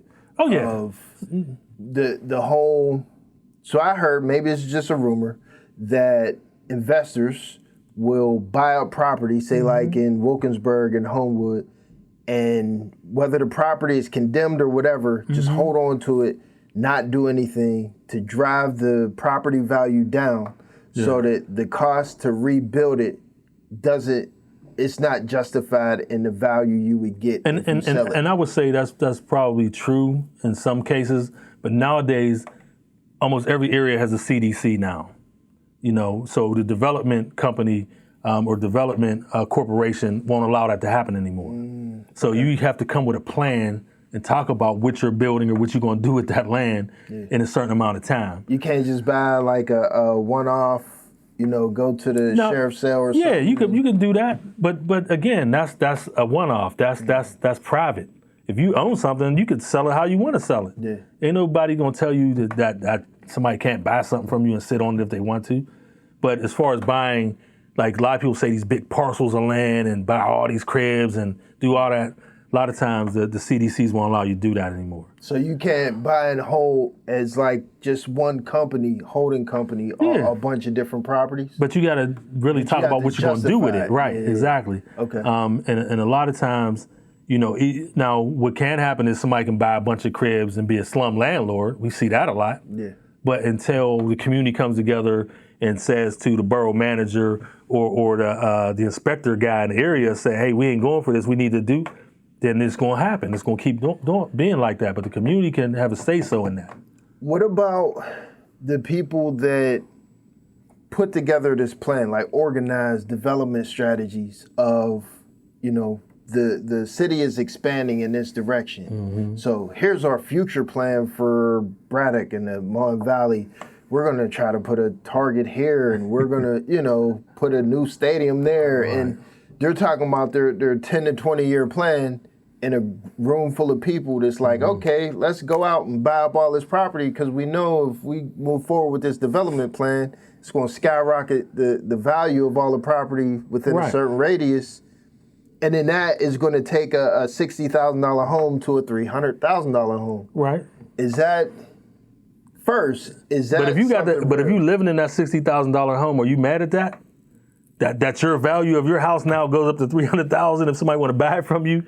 No. Or that's what I'm saying. Which side? Depends on what side you on. But it is. Or do you just say I'm gonna sit on my crib and do what you just said? Wait till the value keep going up before I sell. As a black person, because it happened in Garfield. Well, what if somebody comes up to you with the plan in mind without telling you that and say, and it happens, I'm gonna give you $100,000 for this, while it's worth $60,000. But nobody's twisting your arm though. You got to know your value. You got to see, and this is why when folks be saying certain things to me, I know whether they go to community meetings or not.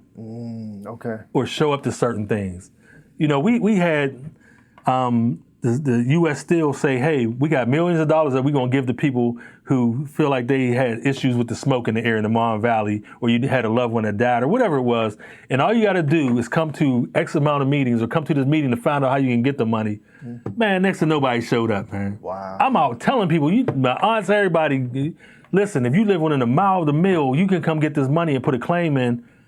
You would think everybody and their mom would have showed up because they complained about it forever. Now you got a chance to make some money, but it depends on, you know, are you serious about this? You just want to complain? Do you want a real solution?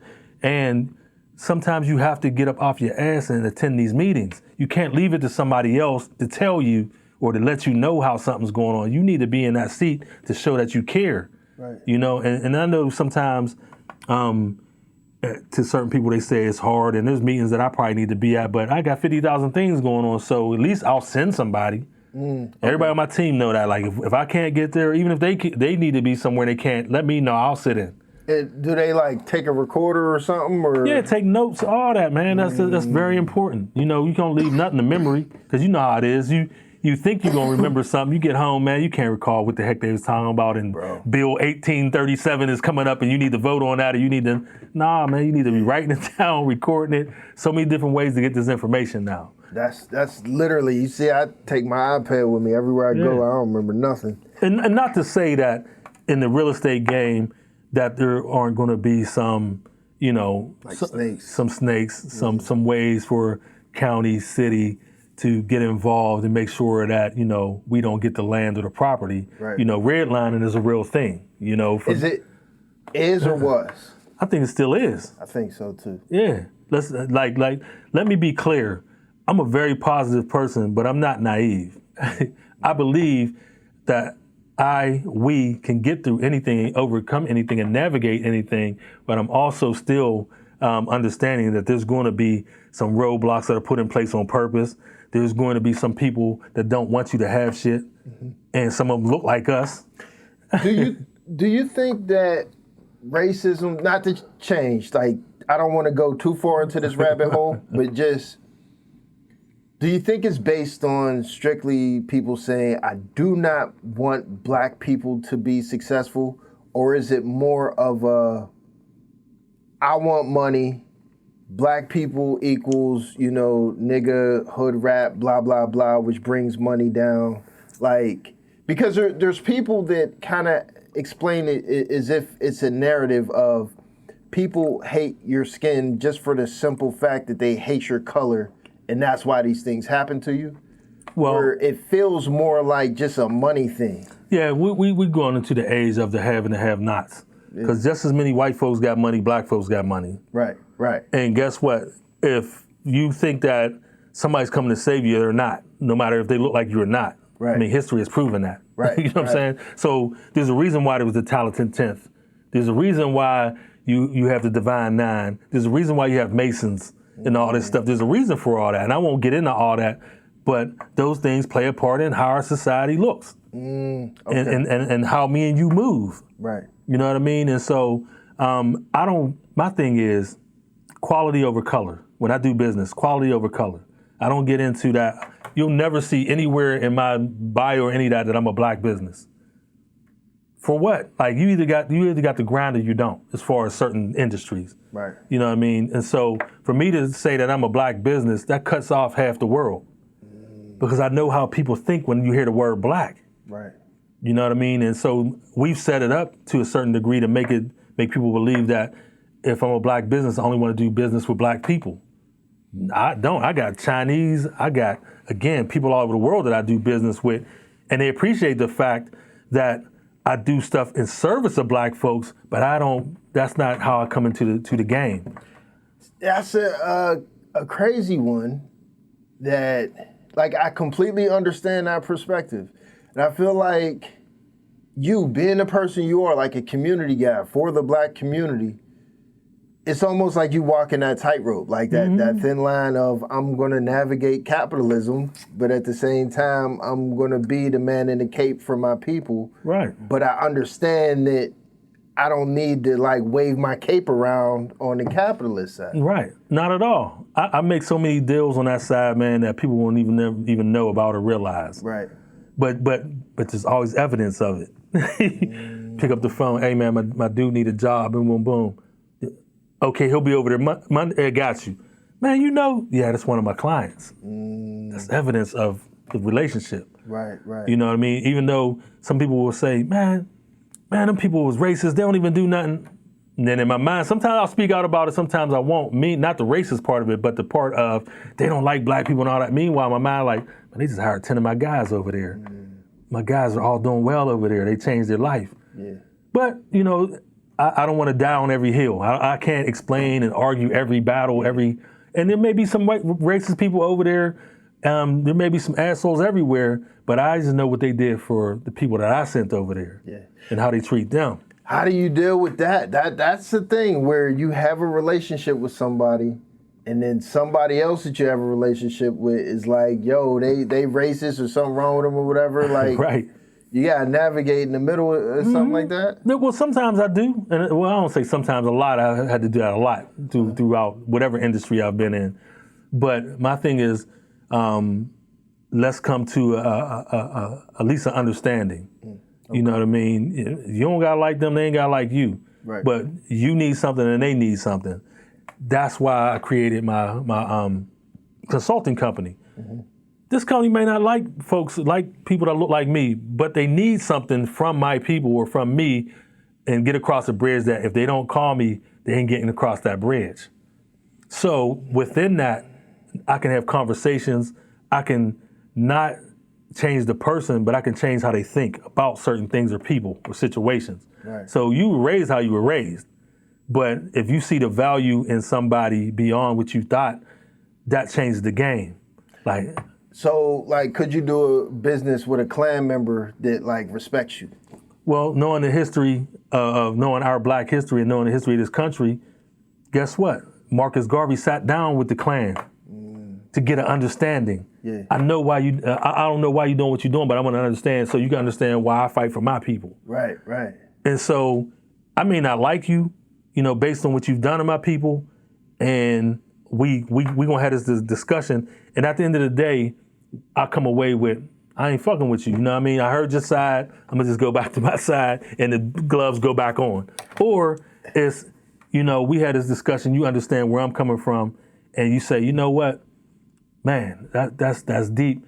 Man, I wasn't looking at y'all like that. I didn't even know y'all had all this history and y'all did all these things. Now I gotta go back and tell my people, and I'm talking about if I'm a Klan member, now I gotta go back and tell my people yo, if I got the balls, these dudes is thorough. I understand why they fighting for what they fighting for, and why, they gonna fuck us up too, if we keep coming a certain way. Yeah. You know what I'm saying? I get it.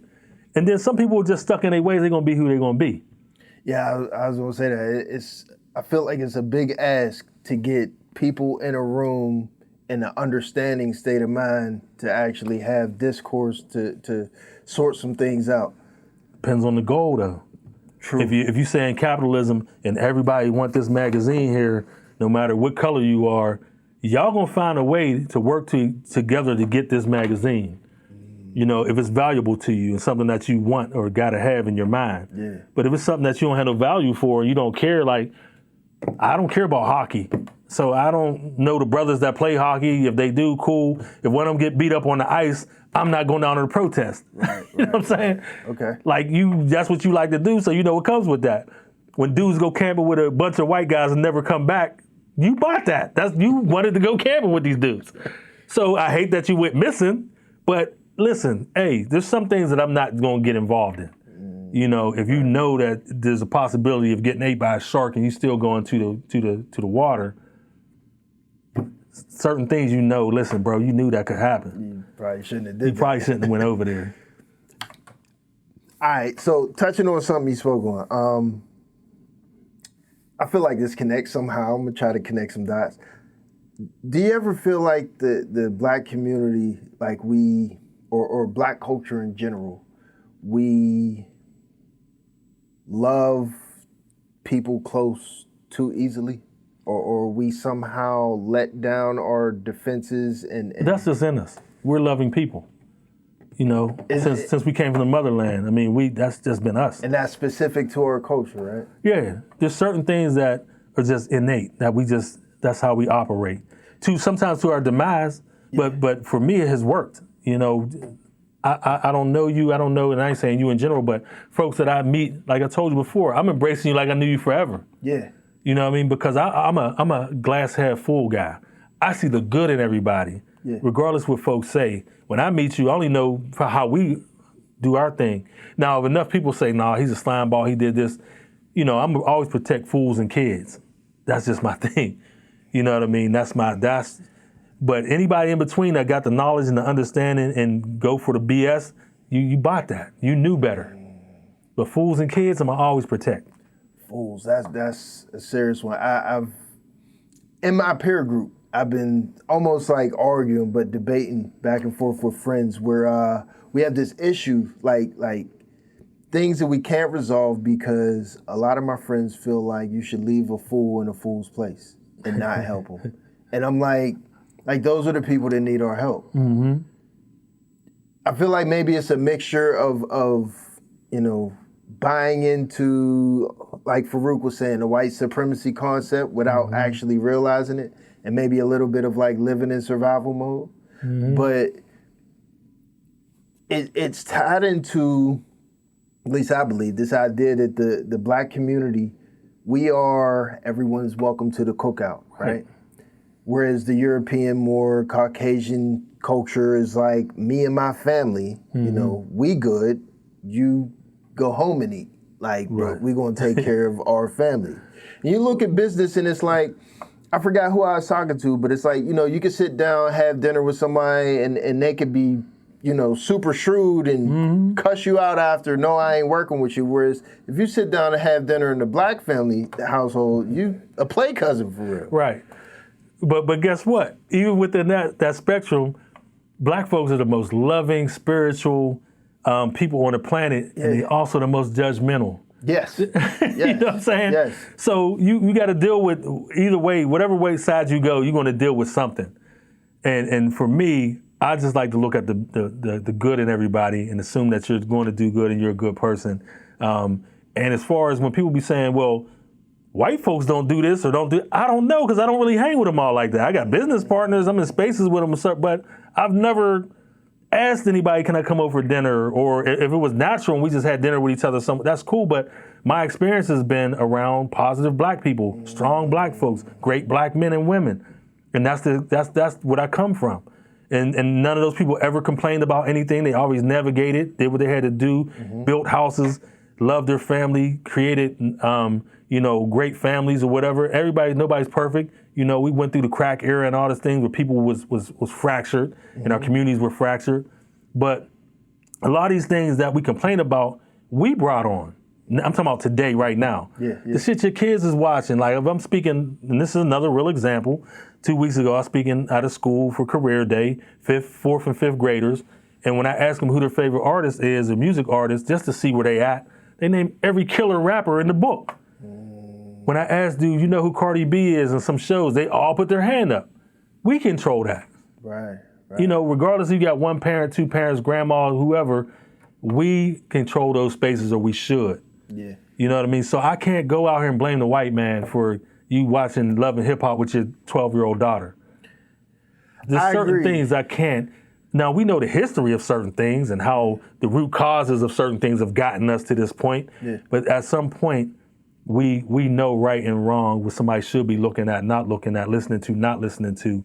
And then in today's culture with social media and all the different things that kids are taking in and families are taking in, at some point, when do we say enough is enough? Or when does the dog howl and cry and complain and really mean it? So, of course, I have zero pushback for that, because I 100% agree with you. I do have experience, we'll say, where I have people I'm close to that are mothers, that have children, that I've had to get into like almost a serious argument with, like, hey, why would you allow your kids, your 9, 10-year-old to listen to that type of music, and they argue back and justify it. Like, this is what I listen to. What about when we listened to when we was young? You was the same way, and just justifying it. And this is kind of where I get that I want to help the fools portion out. Right. Like, how do you help people that don't understand exactly what they're doing? Like, they're feeding themselves the poison and don't even realize it. Well, let me say this, because we always gonna try to help. That's just who we are. But one thing that my grandma always told me is everybody ain't to be saved. But it's their kids, though. Right. You gotta lead it. So that mom, she may be gone. Grandma, 2 parents may be gone. Who knows? Because we've seen evidence and things of, what happens when parents smoke weed with their child and think it's cool, and oh, you smoking it here, whatever they try to justify. Yeah. But we know as long as we keep being consistent and showing up in that kid's life in spaces that may not be in the home, we have a greater chance of getting that kid to see something different, or to say in their mind, if not out their mouth, because sometimes they can't explain it or say things, but they know in their mind, like, no, I'm not going to be that. How many of us have seen that in the crib and be like, man, I ain't going to be like my dad? Yeah. Like, because you've seen something different. Right. Over your aunt's house, a friend's house, something. You're like, oh, so this is how this is supposed to look. Oh, okay. Right. So you it's like a computer. You can't get out of yourself what you don't have in you. But if you take stuff in, however you're taking it in, the negative stuff is that's all you're getting. That's all you're going to be able to put out. Your tree is going to bear the fruit. That's, you know what I'm saying? So, but if you show that child and you stay consistent, when the youngins something different, even though they might take 2 steps back sometimes, they still know, man, Mr. Lee did say I shouldn't be doing this shit, man. And then sometimes it'll go left. I don't know how many times I get calls from the county. Mr. Lee, man, you was right. I shouldn't have. Well, hey, man, I hope you don't get it all this time or whatever you're facing. But now when you get out, you got me. We gonna work this out. Or if you come out, we're gonna work on this case together, and we're gonna see how we can get you in a better space. But I've gotten calls, whether it's that drastic or whatever, where cats was like, man, no, you was right, man. I should have just. And some people get it, some don't. But like I said, my grandma said everybody ain't to be saved. I feel like I'm starting to wrap my head around it. Maybe not what you're saying in general, like complete narrative. Mm-hmm. But just this concept of like, hey man, I'm just doing me. Like, I'm not trying to argue. I'm not trying to go back and forth. I'm not trying to divide nothing. I'm worried about what I'm worried about. My eyes on the prize, and whatever. I'm focused on what I'm focused on. Would you say that's accurate? I would say on. Let me give you both sides. Okay. I'm always give examples of something with the evidence of how it turns out, how it really turned out. Not no pie in the sky TV stuff. No, bro. If you do this, this is the ending. Let me pull up a picture because I do this too. I bring like the real articles to kids when I'm talking to them. No, this is my brother. He got shot 7 times in the back of his head. That was one of the inspirations for me getting into gun violence. Stopping gun violence. This is my brother. 7 first cousins got killed by gun violence. Here's the articles. This is the evidence of what happens when you don't listen or when you do this. There is no coming back from this. This is an article of my youngin that I told he needed to do something different. He got 30 to 60 years, and this is the crime that he got 30 to 64. And they listen to that? For the most part, a lot of them do. I've been lucky. I've been blessed to get some of these guys to turn. But also, it's not one thing. It's, okay, Lee is saying this, but this dude is living like, like a rapper or a pro basketball player. Yeah.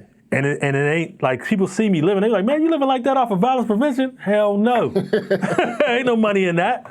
Right. Like a lot of times I put my own money up for certain things that people don't see, So, that's my purpose. Yeah. The money come from the business. But I understood that economics and poverty, how you get somebody out of this mindset or get them out of this is going to be through economics, which people can hate capitalism, but that's how usually you get somebody out of something. Yeah. If there is no jobs, if you don't like a capitalistic person, you can't get this person over there to work.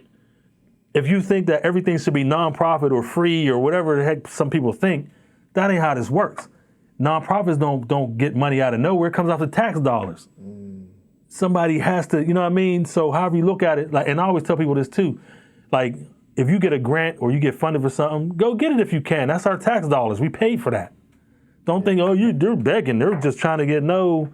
If this is a nonprofit, they doing their thing and it's helping people, man, we all paid into that. What about the idea of nonprofits to take advantage of like grants and stuff? So like I've heard stories of local companies that, you know, they're taking $100,000 vacations and dinners and stuff like that. Like, is that a bad thing, or could we argue that's just business? Like, that's business culture. Nah, on the nonprofit side, that's just not business. Regular business is business, but nonprofit side, and you get audited all the time, so it'll come out in the end at some point. You know, whether you use that money the right way or not. So there's checks and balances on that side, like anything. I mean, okay, let's say hypothetically, I don't know, it's a business meeting. We do an annual business meeting for my nonprofit, and we go to St. Thomas. Yeah. And we spend a week in St. Thomas, but we're actually conducting business, and all the members of the company go there. But it'll be in the RFP or in the grant that you have money for that. So it's not like, or y'all all getting a salary and y'all say, we're going to pitch in and do that for the company or for the people that work in the company outside of the business part of the nonprofit. But usually when you're getting a grant, it tells you what the money has to be used for. Okay. Now, whether you say, I'm going to use this and go to St. Bart's or wherever, you're going to get jammed up at some point. When they do an audit and they find out that you took the money and did something, because you see that. Yeah. Cats get jammed up and their nonprofit gets taken away or they get fined and all that. Yeah. So there's checks and balances on that side. Especially if you're a black nonprofit, you're going to get audited 3, 4, 5 times. Like, they treat us different than anybody else. Right. Now, that's the part of structural racism I was talking about. Right. You know what I mean? And they use that in a legal way. You know what I'm saying? So it's not illegal to audit you, but it's just crazy that black nonprofits who get the least amount of funding in the whole country is always the ones that get audited 3, 4, 5 times or super audited. Right. You know what I mean? And so that's a disparity that we got to change. Why do you think that is? Sometimes it's as simple as the way we look, bro. That's part of, and that's the racial part of this. You know, that's why I say I'm not naive, you know, and on either side. Right. So, but if you see it and hear it enough, then you know what it is. And through years, we've seen that happen over and over again. But the stats prove it. It ain't like me just saying this. Anybody out there can look this stuff up and see that black nonprofits, African-American nonprofits are the least funded, and it'll tell you the stats. Yeah. And it'll show you, you know, the stats about being audited the most. Because, you know, sometimes they do these surveys and all this stuff, and so those stats come out. Makes sense. Huh. Interesting. You spoke about the kid stuff just a second ago, the youth. I actually didn't know. I wasn't aware at all that you work with youth until my son comes home one day and he's like, "Oh, Dad, you know Mr. Lee?" I'm like, "I don't know no Mr. Lee. What you talking about?" He was like, "Oh, he said he knew you." I'm like, "What you talking about?" It's like, what's his name? It's like, Lee Davis. Like, "Oh, yeah, that's bro." He was like, he said something to you about my dad make music or something. And yeah. He was like, "Yeah, I know." Yeah, that's crazy. So for the audience, just to like paint a better picture. So my son, he got in some issues at his home school, which is a white suburban school, where we'll just say he was a little bit troubled and getting into trouble consistently. And they would check his backpack and pockets pretty often. One day he went to school and he had a pocket knife in his pocket. Now, I'm not saying that he was innocent. Of course, you're not supposed to take knives to school, anything like that. During that process, they ended up expelling him and sending him to an alternative school. In that alternative school is where he met you. Right. And there's a program. Because I was doing personal growth and development for the kids who got sent to the AIU alternative schools. And so he was one of the students. But one thing I noticed for not just your son, but the youngins that were in these rooms, they were all geniuses. They was all smart. They all had their own way of thinking. And sometimes, or a lot of times, the systems that they're in don't understand that. Yeah. Now, what he did or didn't do, that was up to the school to decide. But even the punishment was too severe in my mind. In my mind, But too. that's what they was doing, and they do that a lot to our black kids. They want to suspend you or kick you out of school. And again, look the stats up. This ain't nothing that I'm making up. So that pipeline to prison thing is real. And so for years I've been fighting against that, man. Like the suspension of young black boys and all that sort of stuff. But when I do have them in my space, man, we talk about real life. We talk about their visions, their goals. How can we get the matrix to help them to understand you're not in this alone. You got somebody that can help you in any situation, but pride can't get in the way. Yeah. You know what I mean? And I give them examples of how so many dudes I know didn't put their pride down and let their pride go, and now they ain't on the planet no more. Examples of, how do you navigate relationships, whether it's your parents or your girl. You know what I'm saying? So we talk about so much.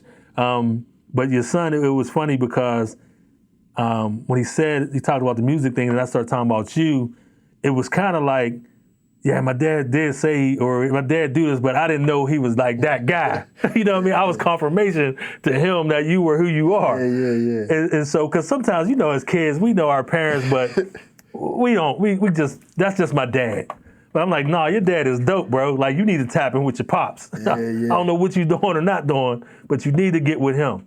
You know what? It was so crazy about that. So we got like a full studio. Like my full studio is upstairs, right? Mm-hmm. And I mean everything, all the vintage equipment, computers, everything. I've been telling them for the longest time. Like, I got the cameras, we can shoot your videos, we can record your song, we can do anything. Mm-hmm. And he's the type of kid that he almost needs to do it on his own. Right. Just, I got that. Yeah. Like, prove that he could do it. Mm-hmm. And I'm starting to learn. Like, my wife been telling me there's a certain dynamic where he wants to prove he could do it to, like, make me proud of him. Mm-hmm. So I try to tell him as often as I can, like, I'm proud of you, but he don't care. He wants to do it on his own. Right, and he said as much in the the spaces that we were in together. But I try to impress upon him that, your dad is dope. You better lean on him. Don't try to knock your head off the wall when your dad know where the door is to let you right through. Yo. You know what I'm saying? Like, but kid, again, my son's the same way. Like, I'm your dad, all this stuff, but you still want to keep trying to. I've literally verbatim, I told him, look, why, when I ran for miles and I learned all the do's and don'ts up to this point, why would you want to start from zero and make the same mistakes and trip? Yeah. That makes no sense. Because they want to listen to the outside world. Man, you got to get it on your own, man. It's better when you get it from the mud, all this stuff. And even when I see my son, and he's probably going to watch this, he's a videographer. He's won an Emmy already. He's a skater, and he's dope.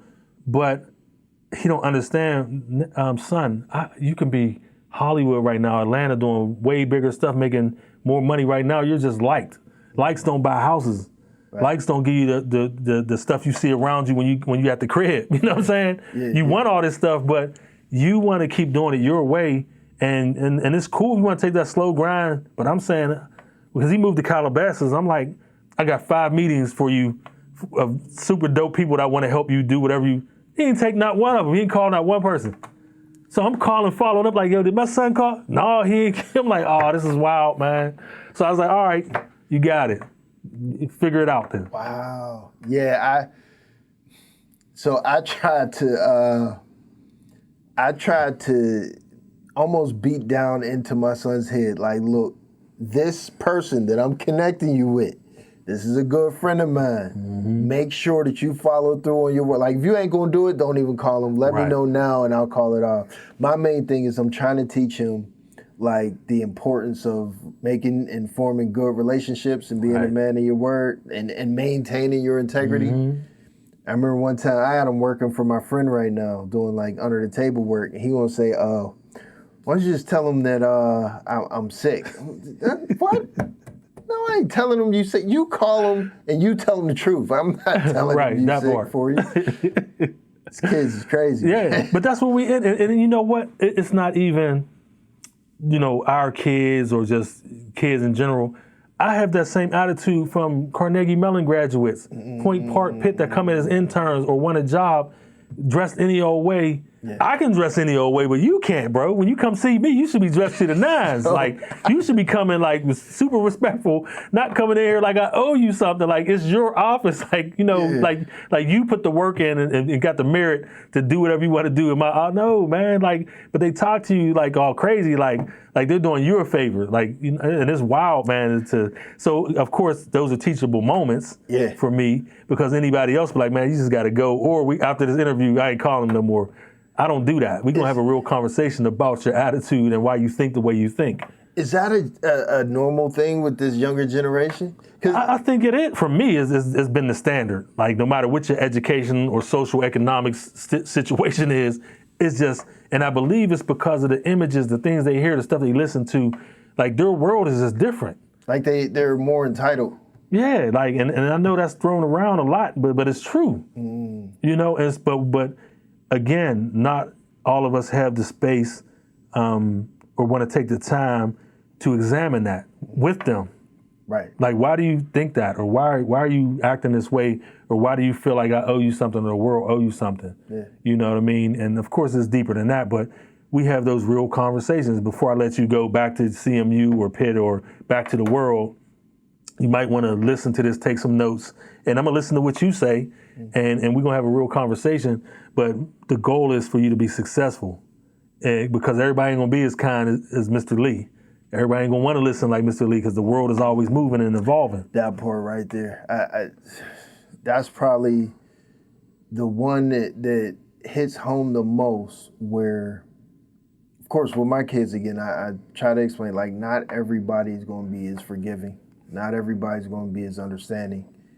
Like, what you're getting right here, this is an intelligent, healthy discourse. Mm-hmm. This is going to be 1 to 2% of your life from this point on, so appreciate it. Mm-hmm. I don't know. It's just the difficulties of being a parent and dealing with the youth, I guess. Right. I don't really know. And we've given them things too. It's not like some of it ain't fall on me. Is that why? Because I made sure my sons didn't bump their head the way I did. I made sure that they had whatever they wanted. And even though my grandma, mom, dad, everybody instilled in me that I could do whatever I wanted to do, I knew that there were certain things that I was going to have to deal with. Yeah. My sons don't think that. My one son coming up, man, we want to do this, do that. I'm like, well, how are we doing it? Money, go get the money. Like, you know what I'm saying? Like it was that simple to him. Like, what? Like, in his mind, like, what are you talking about? How are we gonna do this? Yeah. You know what I mean? And I would just always ask these questions at him, like, how are you gonna? And the answers was always that simple, like, because you're gonna give me, and we're gonna. And my one son was like, for a minute, he didn't know money came from, that you had to earn the money, that there's banking systems, he just thought his dad just had. Just produce it. Yeah, you just have money, Dad. Like, that's what it, I'm like, no, that's not how this works. Yeah. You know, certain age, we got to have this conversation.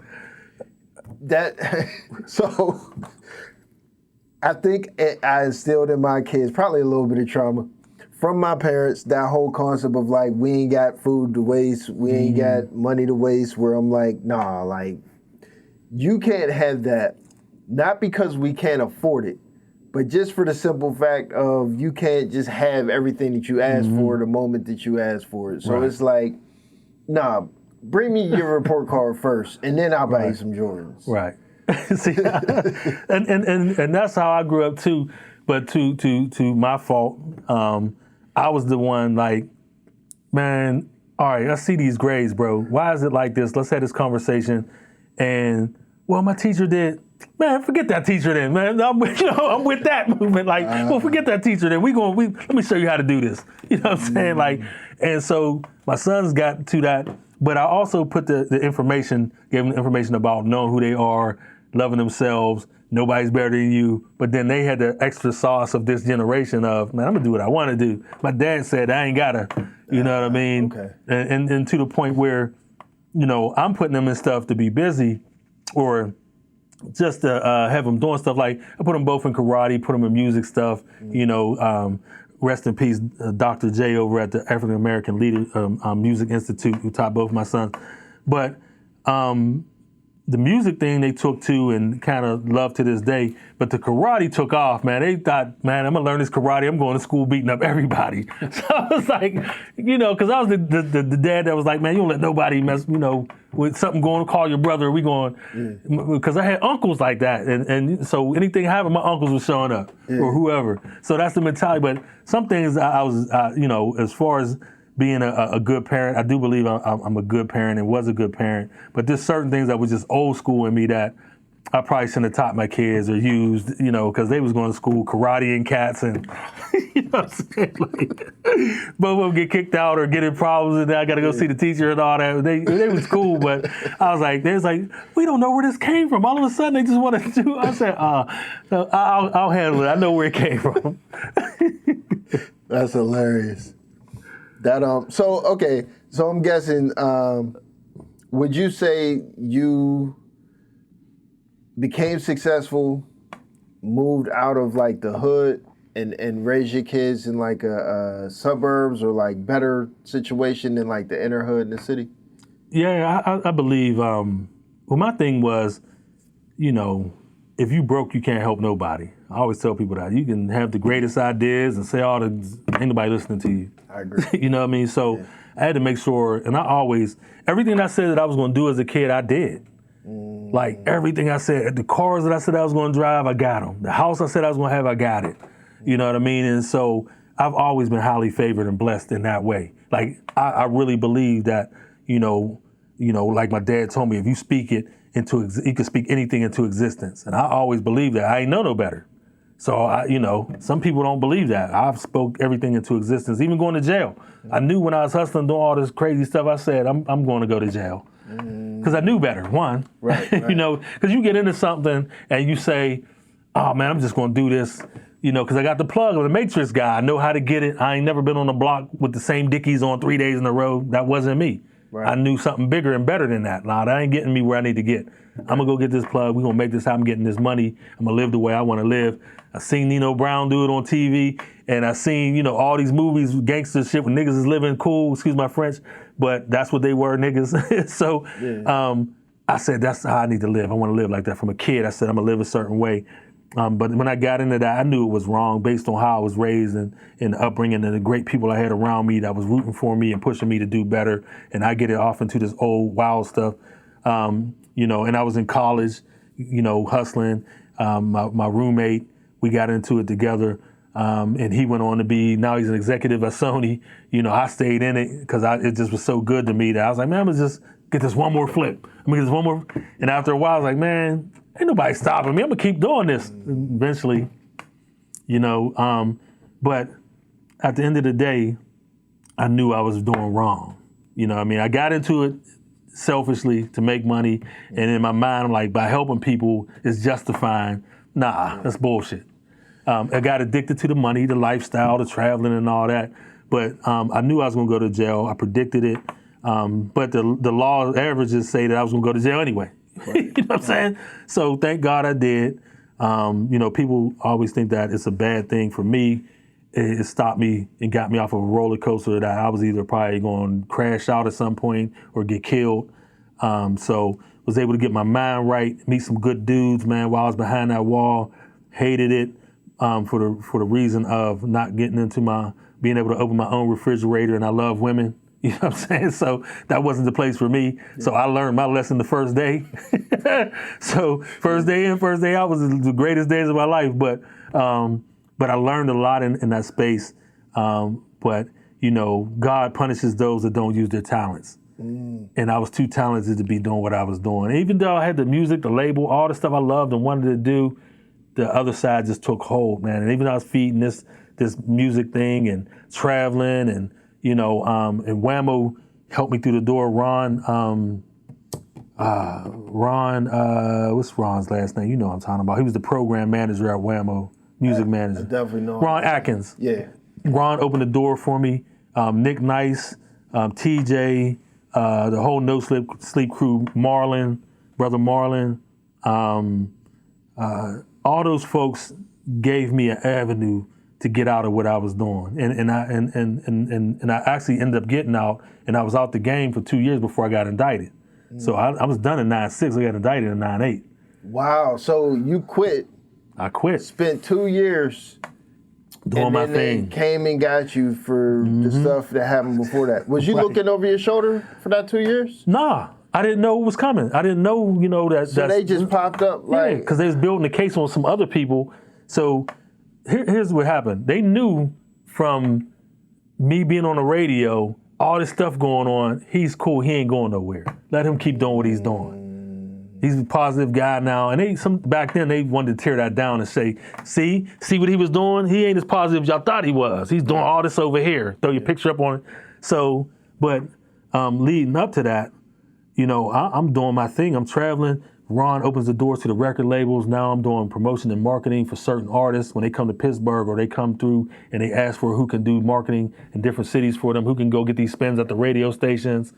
I'm meeting all the radio guys, all this stuff. So I'm off and running, and I'm throwing concerts. I'm meeting all the managers of the artists, and that part started in Mo Gear, throwing the concerts and then putting all the pictures in the display case. People was coming, oh, who's this? Oh, so it became a thing to come to Mo Gear to see who I met or who came to Pittsburgh, and you look in that case and see the parties.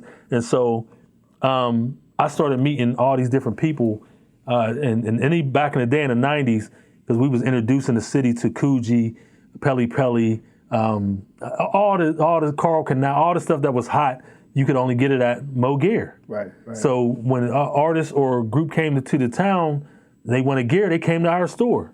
So I'm taking numbers again, Matrix. I'm meeting cats, taking numbers, writing numbers now. Here's you ever need something. Then they like, oh man, you doing stuff with the radio? Oh yeah, I can get you up there and wham, what we can do. So I'm making all these deals, and I kept those relationships to this day.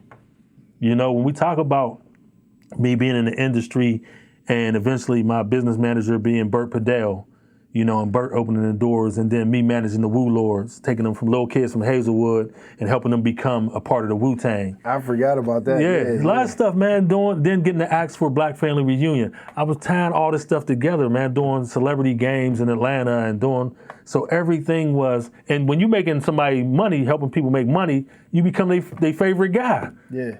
No matter where you from. I'm from Pittsburgh, and people, even to this day, I talk to cats from all over the country, and they still be like, man, I can't believe you still live in Pittsburgh, man, all the stuff you do or did.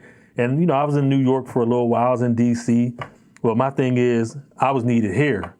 People leave here to escape this. I needed to be in the jungle, in the fire. Right. I wasn't needed in Atlanta. I love Atlanta, I go down there, but I'm not needed there.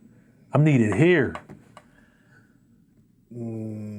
And I ain't mad at Pittsburgh. It allowed me to live an awesome ass fucking life so far. You know what I'm saying? While people complaining about all these issues, yeah, I actually work on those too. But I also appreciate what folks have done for me in this city, and my family, allow my family to eat. Yeah. You know what I'm saying? So I'll never take that for granted. I'm not going to complain about all these different things. And no, I'm going to help either be a part of the solution or I'm going to shut the fuck up. There was at least like 4 different questions that popped up in there.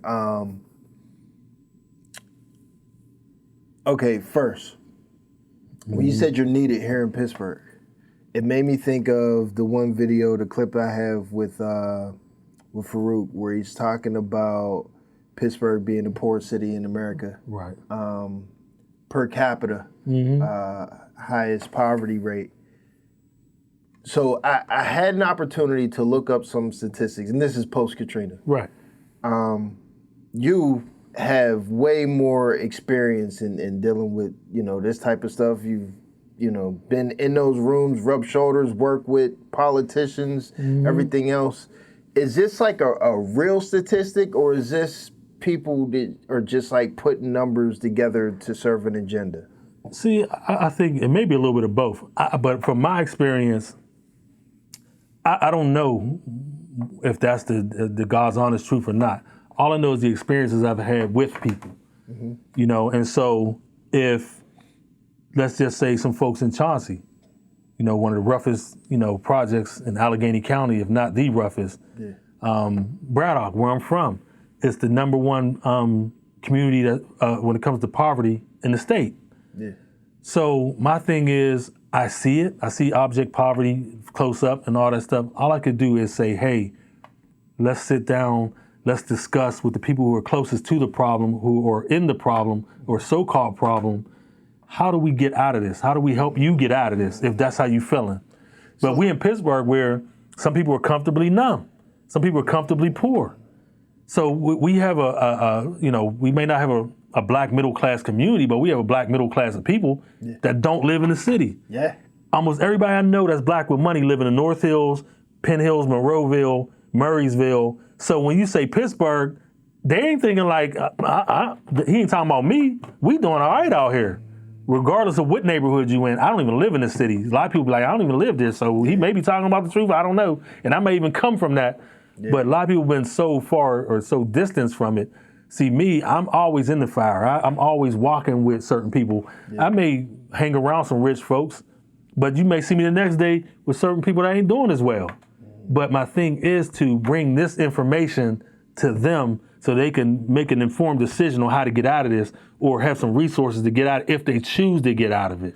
That is literally the objective of this platform, this podcast, which is, I frame it around bridging gaps and building bridges between, would say, successful, unsuccessful, various cultures to help people to understand each other, right? But the idea is, it started from me being an engineer and middle class, like you said, where when I hang out with, my front office, corporate, white collar folks, we're doing basically, corporate type stuff. When I hang out with my hood homies, we doing hood type stuff.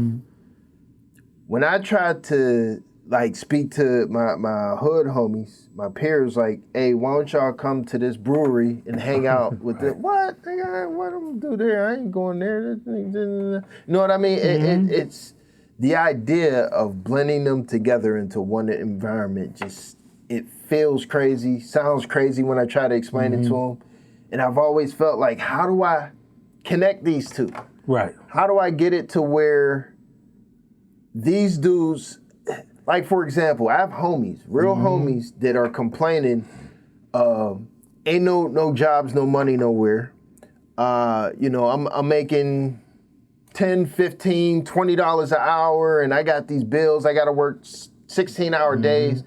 When there were moments where I went to him and said, bro, in my department, you could work under me, making at least 50, 60,000. I need you to join this program for a year and a half.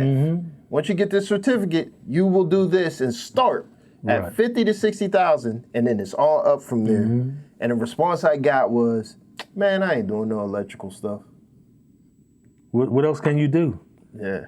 You can keep trying. You can stay consistent. Like, hey, bro, nah, you want to do this or do this. Give them some other options. But at the end of the day, ultimately, and that goes again. You got fools, you got kids, you got those in between. You talking about the in between. The ones that know, got the information and still don't want to make the move because it may be a little uncomfortable or it may take some time. But meanwhile, you didn't spend all this time doing some other shit that you could have went and got the certificate by now. Yeah. But, it takes work. You know what I mean? And everybody don't have that work ethic. Everybody don't have that fortuitiveness to get up and go, that drive. A lot of people want to say they have it. I'm a hustler. I go get. But it's like when they talking about Kobe, about all the dudes in the league that he was going to have to face. And Kobe said, yeah, everybody's a monster until they meet one. Until you look them in the eye and they see, he ain't scared. Right. And Kobe said, yeah, all those stories of one parent and you having to grind it out and you had to sleep on the park bench and you wasn't eating. Yeah, I got that without having to go through that. And I got two parents. So I learned some shit that y'all didn't learn. Yeah. So Kobe was killing, like breaking it down. Yeah. And so everybody don't have that. Everybody don't have that. I'm gonna go get it. Everybody want to think they have it. Everybody think they're a monster. And that monster ain't always a person. It's the paperwork. That monster may be a different boss. That monster may be a different area of opportunity that you're just afraid of. So we all have that monster. A monster can be health. You don't want to go get that checkup. You know what I'm saying? So a lot of us will die and fall to the wayside because we don't want to face that monster. You know, even though we say we are who, you know, that person or that guy, I'm him, man. Yeah. All right. Next question is stemmed from what you were talking about. Your time served in the feds. Yeah, feds and state. Feds and state. Did that ever block you or prevent you from anything? Like, did it have any effect on your life to where you like didn't want to mention it, or, you know? I still don't mention it, but it ain't because I don't want to. I don't have to. I'm one of them ones that go out and get it. You know, I navigate the system. I know if I'm going to go for that job, they're going to ask a certain question. So I'm gonna let that sit there for a minute. I'm gonna find a different route to get there. The matrix, relationships. Oh man, people telling you, man, you ain't gonna get that job, man. So and so, they let everybody that went, okay, yo, oh, that's your man. Oh, okay, let him know I'm trying to. I got you, Lee. Man, he said be there. Same thing I do for people now. He said be there at 10 a.m. Monday. You know what I mean? I don't let that stuff. And I know a record will stop a lot of people, but I never came out talking about writing books about jail, that was on my shoulder, like, I'm going to talk to kids my whole life about prison. Nah, that you boxing yourself in and you making people don't want to work with you, really, because that's scary.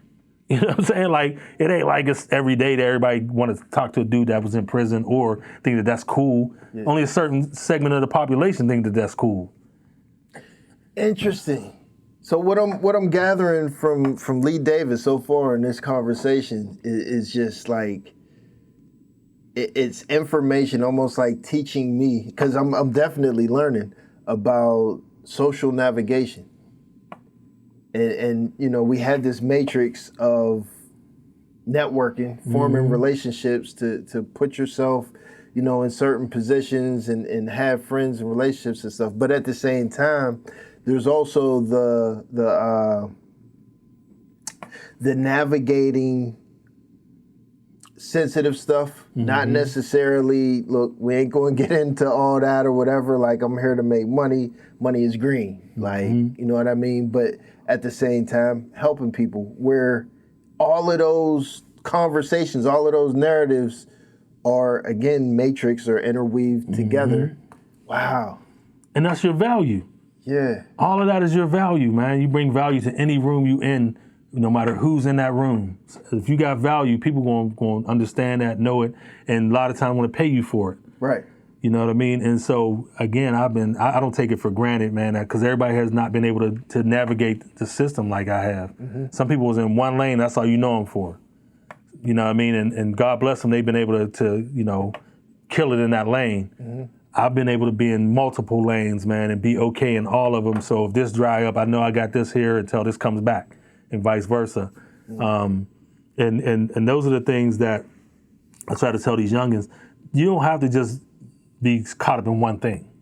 You know, you can learn multiple things and become an expert at all of them. Get your 10,000 hours in all of them, one at a time if you have to. And I suggest that to a lot of people. Get your 10,000 hours, be an expert at this. You know this now. Go learn this. Go learn. Know the people around you. Don't just assume you know everything about everybody. You can learn something from somebody got something. That's why when I was in the music game, I'm like, this dude is known for this, but I see him on his phone all the time talking about, you know what I mean? And I'm like, yo, well, what else you do? We here for this, but man, I'm just buying this new property, or I'm investing in this tech stuff. And this is why I'm learning all this stuff. This is years ago. Like, if I'd have listened like then versus, you know, going through these trials and tribulations and then get a certain age and then like, no, I'm gonna get into this tech stuff. And I'm gonna get into this. You know, who knows where I would be now? Because I'm good right now, but I could have been up there with Gates and all them. Yeah. You know what I'm saying? But learning, listening to cats, man, and really not being standoffish and thinking that, you know, oh, this dude think he's all that because he got, I'm like, this dude is all that, man.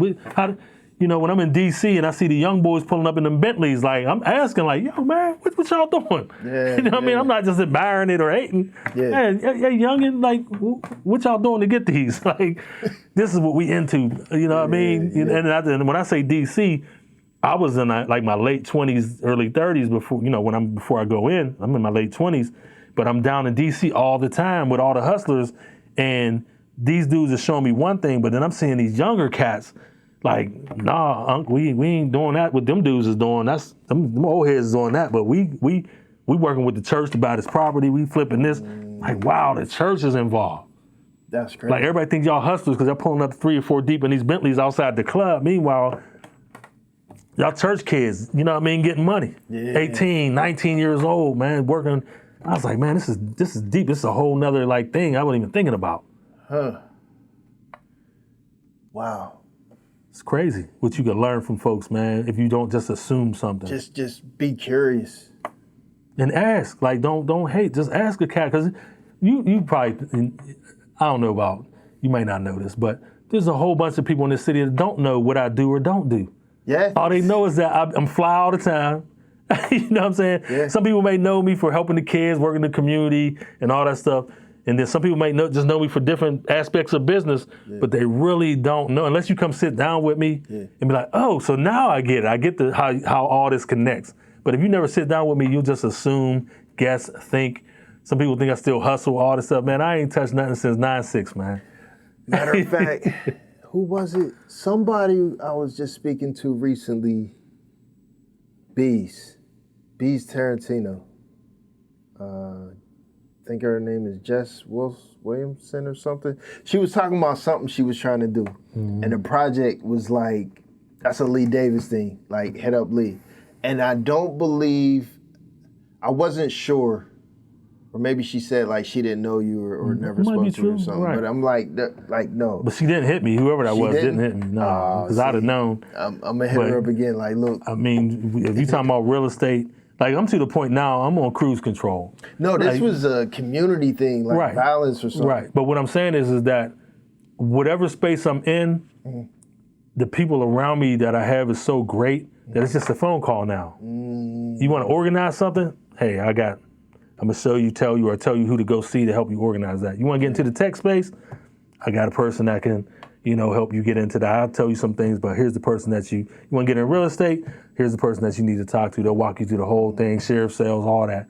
So because my network is hey, look. your net worth. Your network is your net worth. 100%. Look, add me to that. Any electrical stuff, somebody needs some electrical work. And that's why you have Lee Davis and Associates Consulting. I no longer do all this on my own anymore like I used to try back in the day. No, the associates is who do the work. And it comes back to that. They get the 80%, I get the 20. I get it. The way I was working in the streets as the middleman, setting the deals up, transferred over to business. All right, so I need your advice. This is 100% like just me, personal issues, right? So I work full time, and I work for a company that we build like custom units, but time is crazy all the time. So we're trying to take as many jobs as possible. So in salary, so it's like, you might have a 40-hour week, you might have a 60-hour week. I film all my interviews like far in advance. So I'm doing 2 to 3 per week. When I edit, it takes me anywhere from a day to 2 days. So we talking about out of a week, I might have like 2 free days to chill, maybe, because now I'm like doing my own clips and stuff like that. What do I do about philanthropy? Being able to go to these city council meetings, school board meetings, volunteer.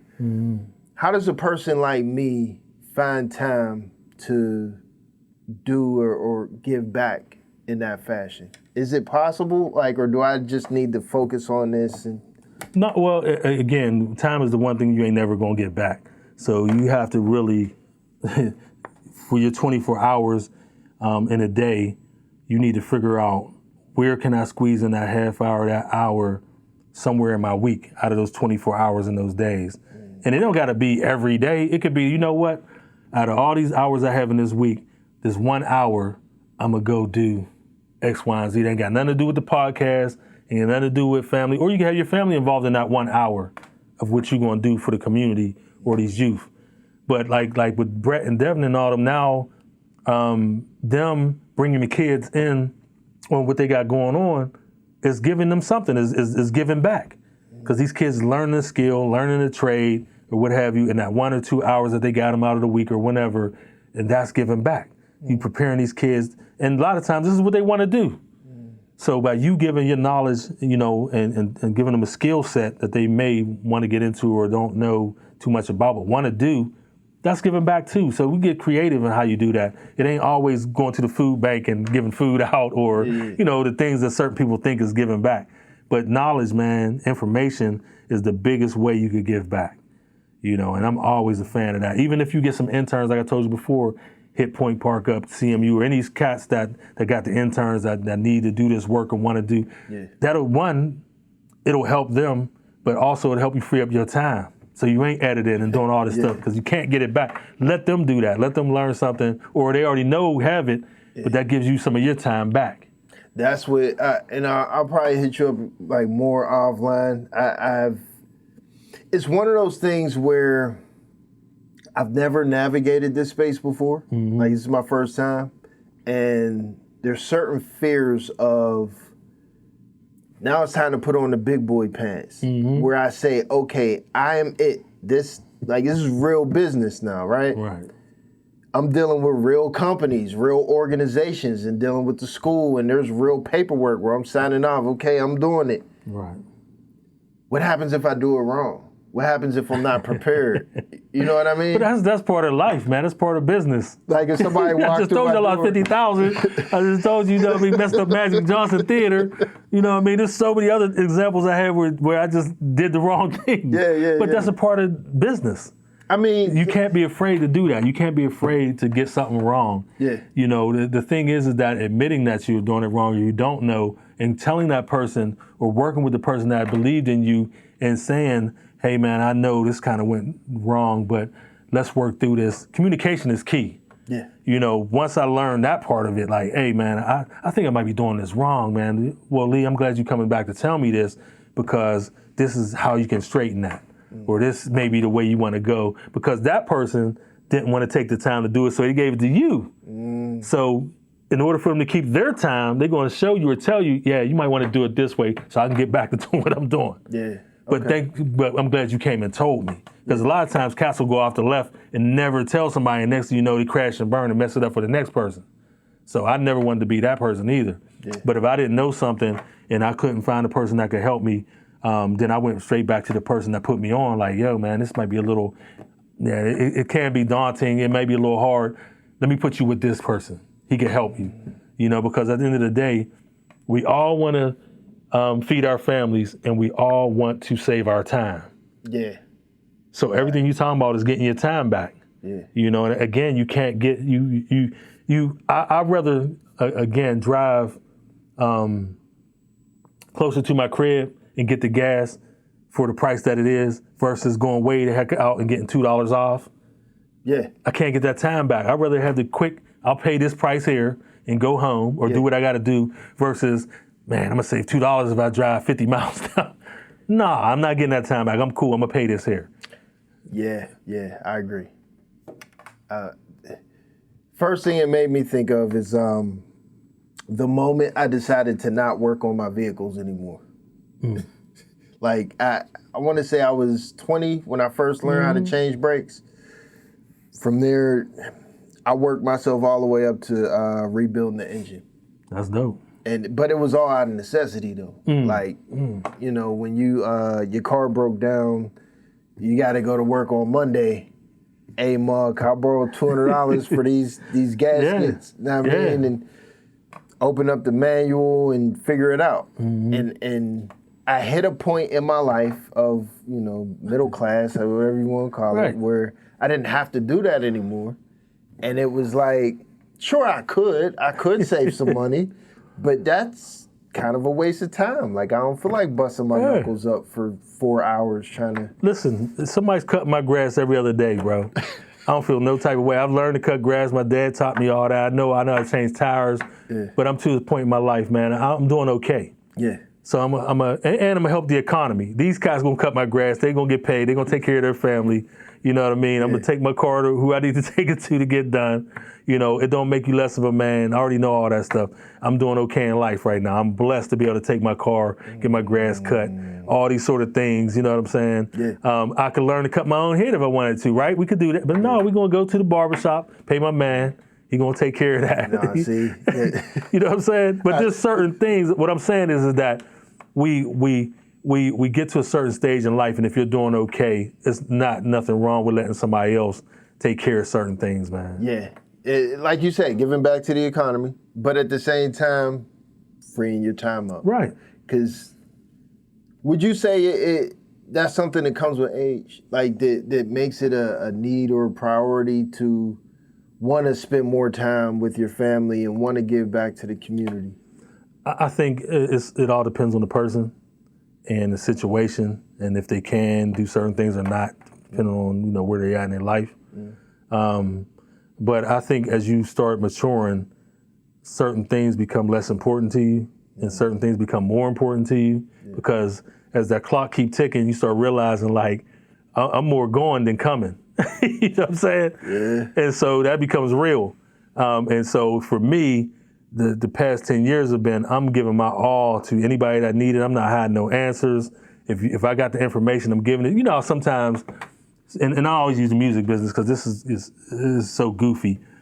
Somebody will have a connect that it's just easy. I could plug you in right with this dude, but because they think, all right, if I give him the plug and he mess it up, then this ain't gonna be my man. No, how you gonna mess it up if this is your real man?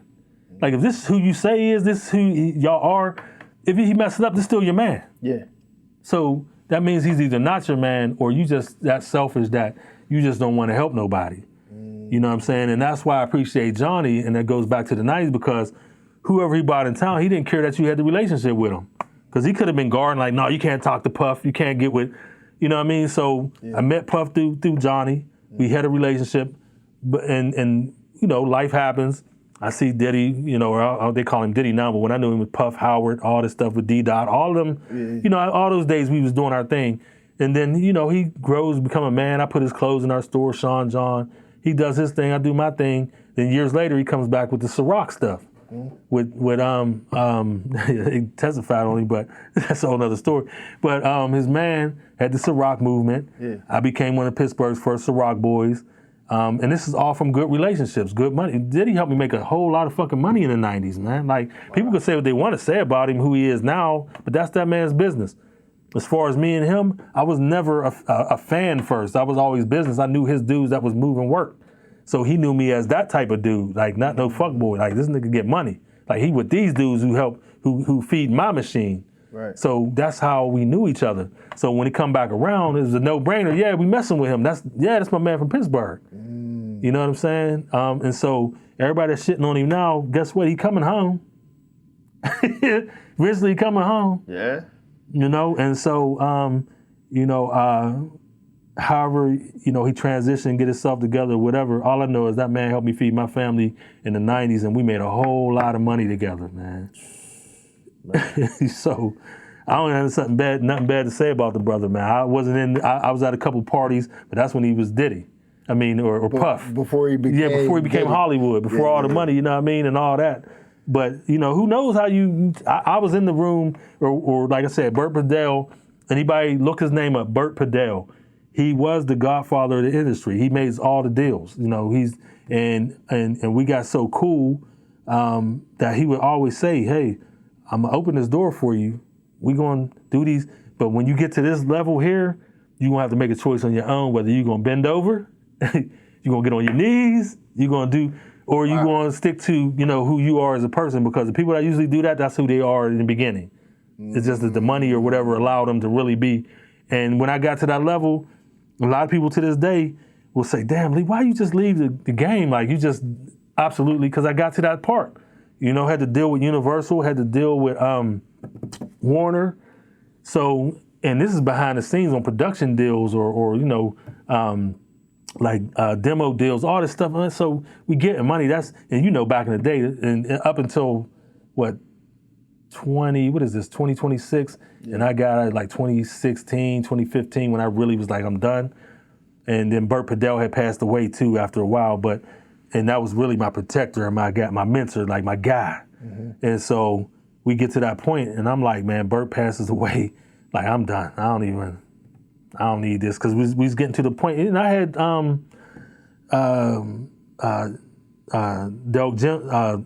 what's my man Delgado. Anyway, he was the attorney for L.A. Reid and all them. So I did business with Glenn Delgado.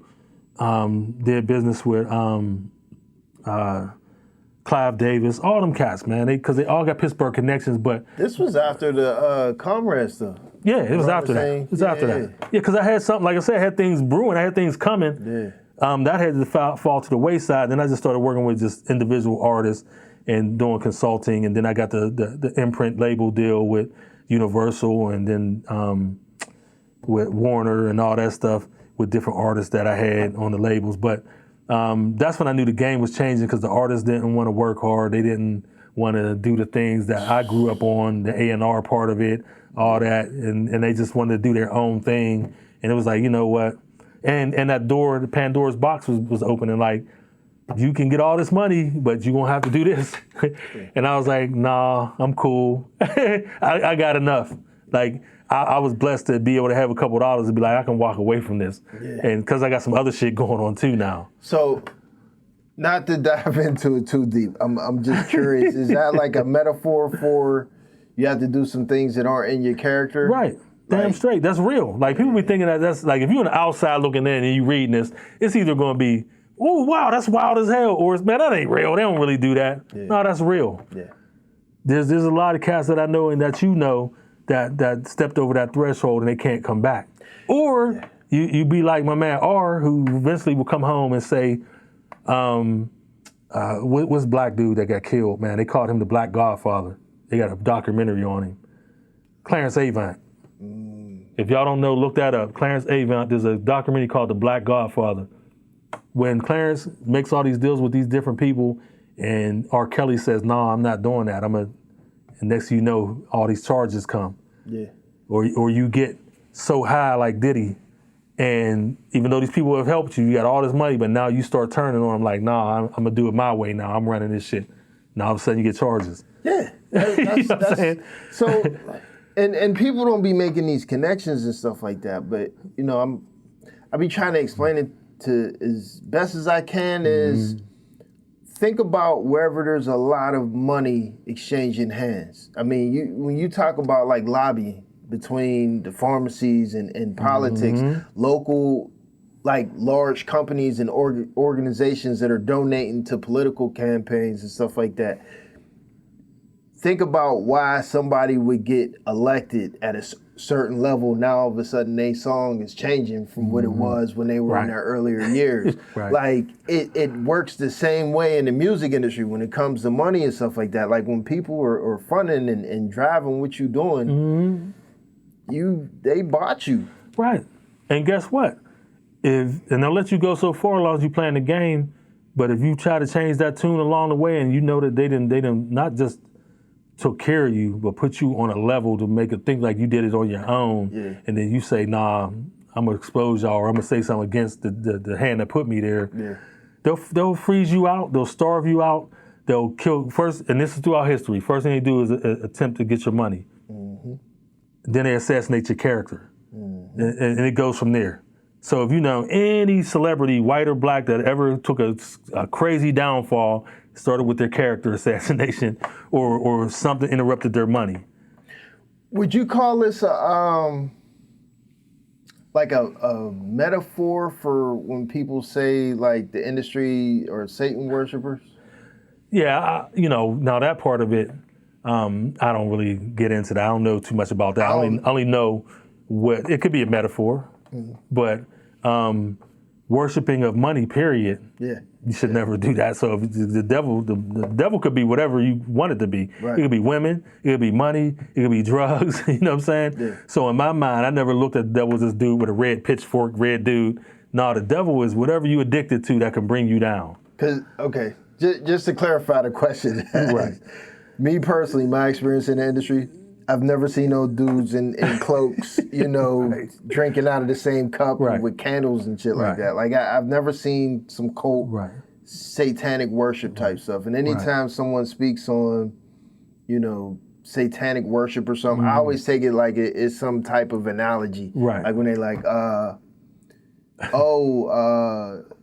who'd they say? Like Kevin Hart or you know, Dave Chappelle, he refused to, you know, Right. give himself and the Illuminati and this and that. My whole perspective is there's probably a point of fame that and success that in order for you to cross over that line in relationships and stuff, you probably need to do some favors and stuff. Or like, and I know that to be true, but I don't think that's everybody. I think sometimes the plight or issues that some people have cross over to everybody having to go through that.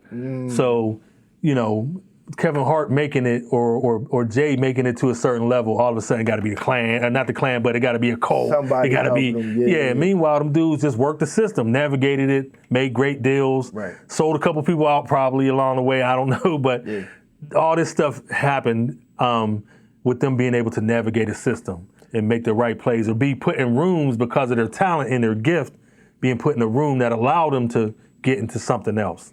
You know what I'm saying? So it ain't always the Illuminati helped them get somewhere. You know, people could be in that personally, but a lot of times people just want to help you because you good at what you do, because you got a talent and they want to be attached to it. And if that talent can, you know, eventually help them get some money or get somewhere that they never thought they could get, even though, because we know billionaires that want to be in spaces they can't get in. yeah. So guess what? I'm going to go attach myself to Meek Mill. Yeah. I can't get in this space, but I'm gonna help Nas. And if y'all look at, listen to every name that I mentioned, if you look at their history and where they're at now, you're gonna see a billionaire attached to them somewhere. Yeah. And so that's just the God's honest truth. Chris Brown is Chris Brown, but he couldn't get from Cali to North Carolina without little old Lee, and who I knew. I ain't in the Illuminati or nothing. I just had a connection. Right.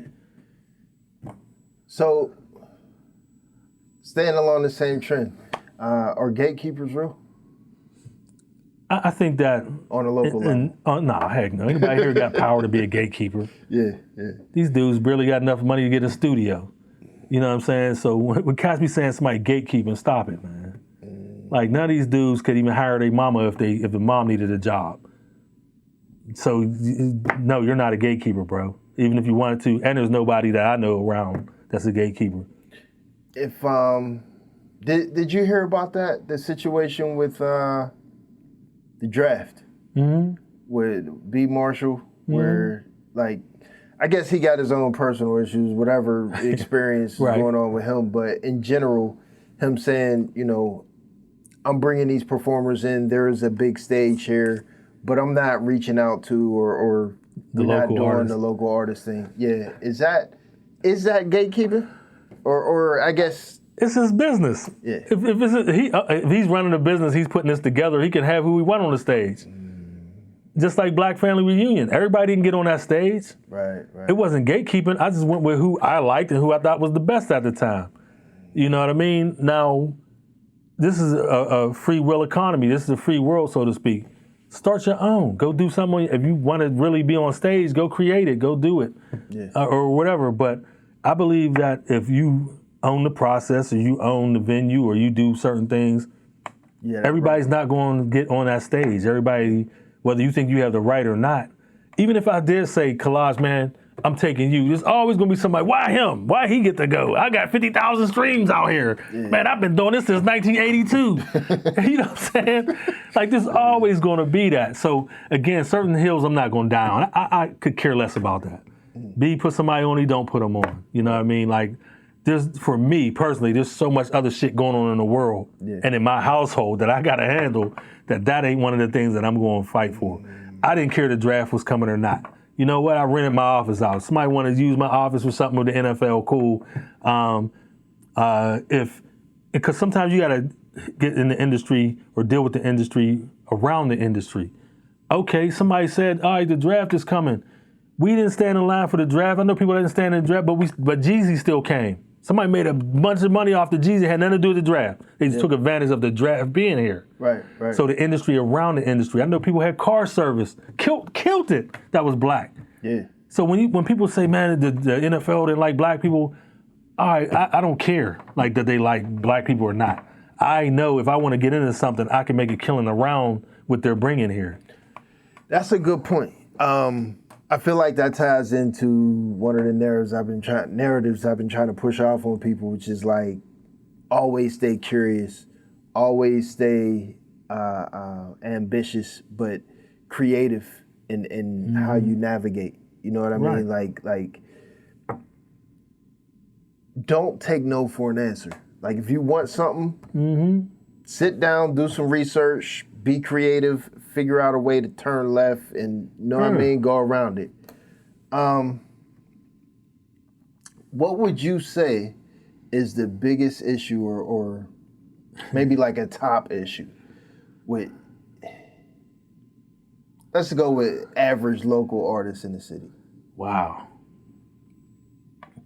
Well, one, I'll say that a lot of cats ain't as good as they think they are. A lot of people got the same sound. I will say this, like, because I got the youngins around me that play certain music, and most of it is kill, get high. None of it is really ambitious. Like when we was in the 80s or late 80s, 90s, all our stuff was money and getting women. You know what I mean? We wanted the house, the cars. Now these guys the cats is good with killing each other and getting high. Yeah. So I rarely, get into that. But I will say certain people that should be out of here. Stevie B, great producer. You did your thing and could hop in probably anytime you want. There's certain people that have the industry standard or that level that should have been gone. Yeah. And I don't know like where cats are right now as far as, what they're doing and the money that they make or whatever they get as far as just due. But I just know there's certain guys that you could put them anywhere in any city and they gonna make it go. Right. Because they just know, they got it. Right. And so there's certain cats that I dig, and when I mentioned JSP, the government, there's certain groups that I know should have been gone, like on a bigger level. Yeah. And had they been in New York or Philly or somewhere else, the city would have got behind them so much that they would have had no choice but to be gone. And so for Wiz to do it and Mac to do it, that was a blessing that the city actually got behind them a little late. Because in the beginning, it wasn't like that. I remember being at shows with Wiz, 10 people there, and he gave you his all as if it was 10,000 or 100,000. Yeah. So that's when I told Dev and Brett, I said, this dude is gone.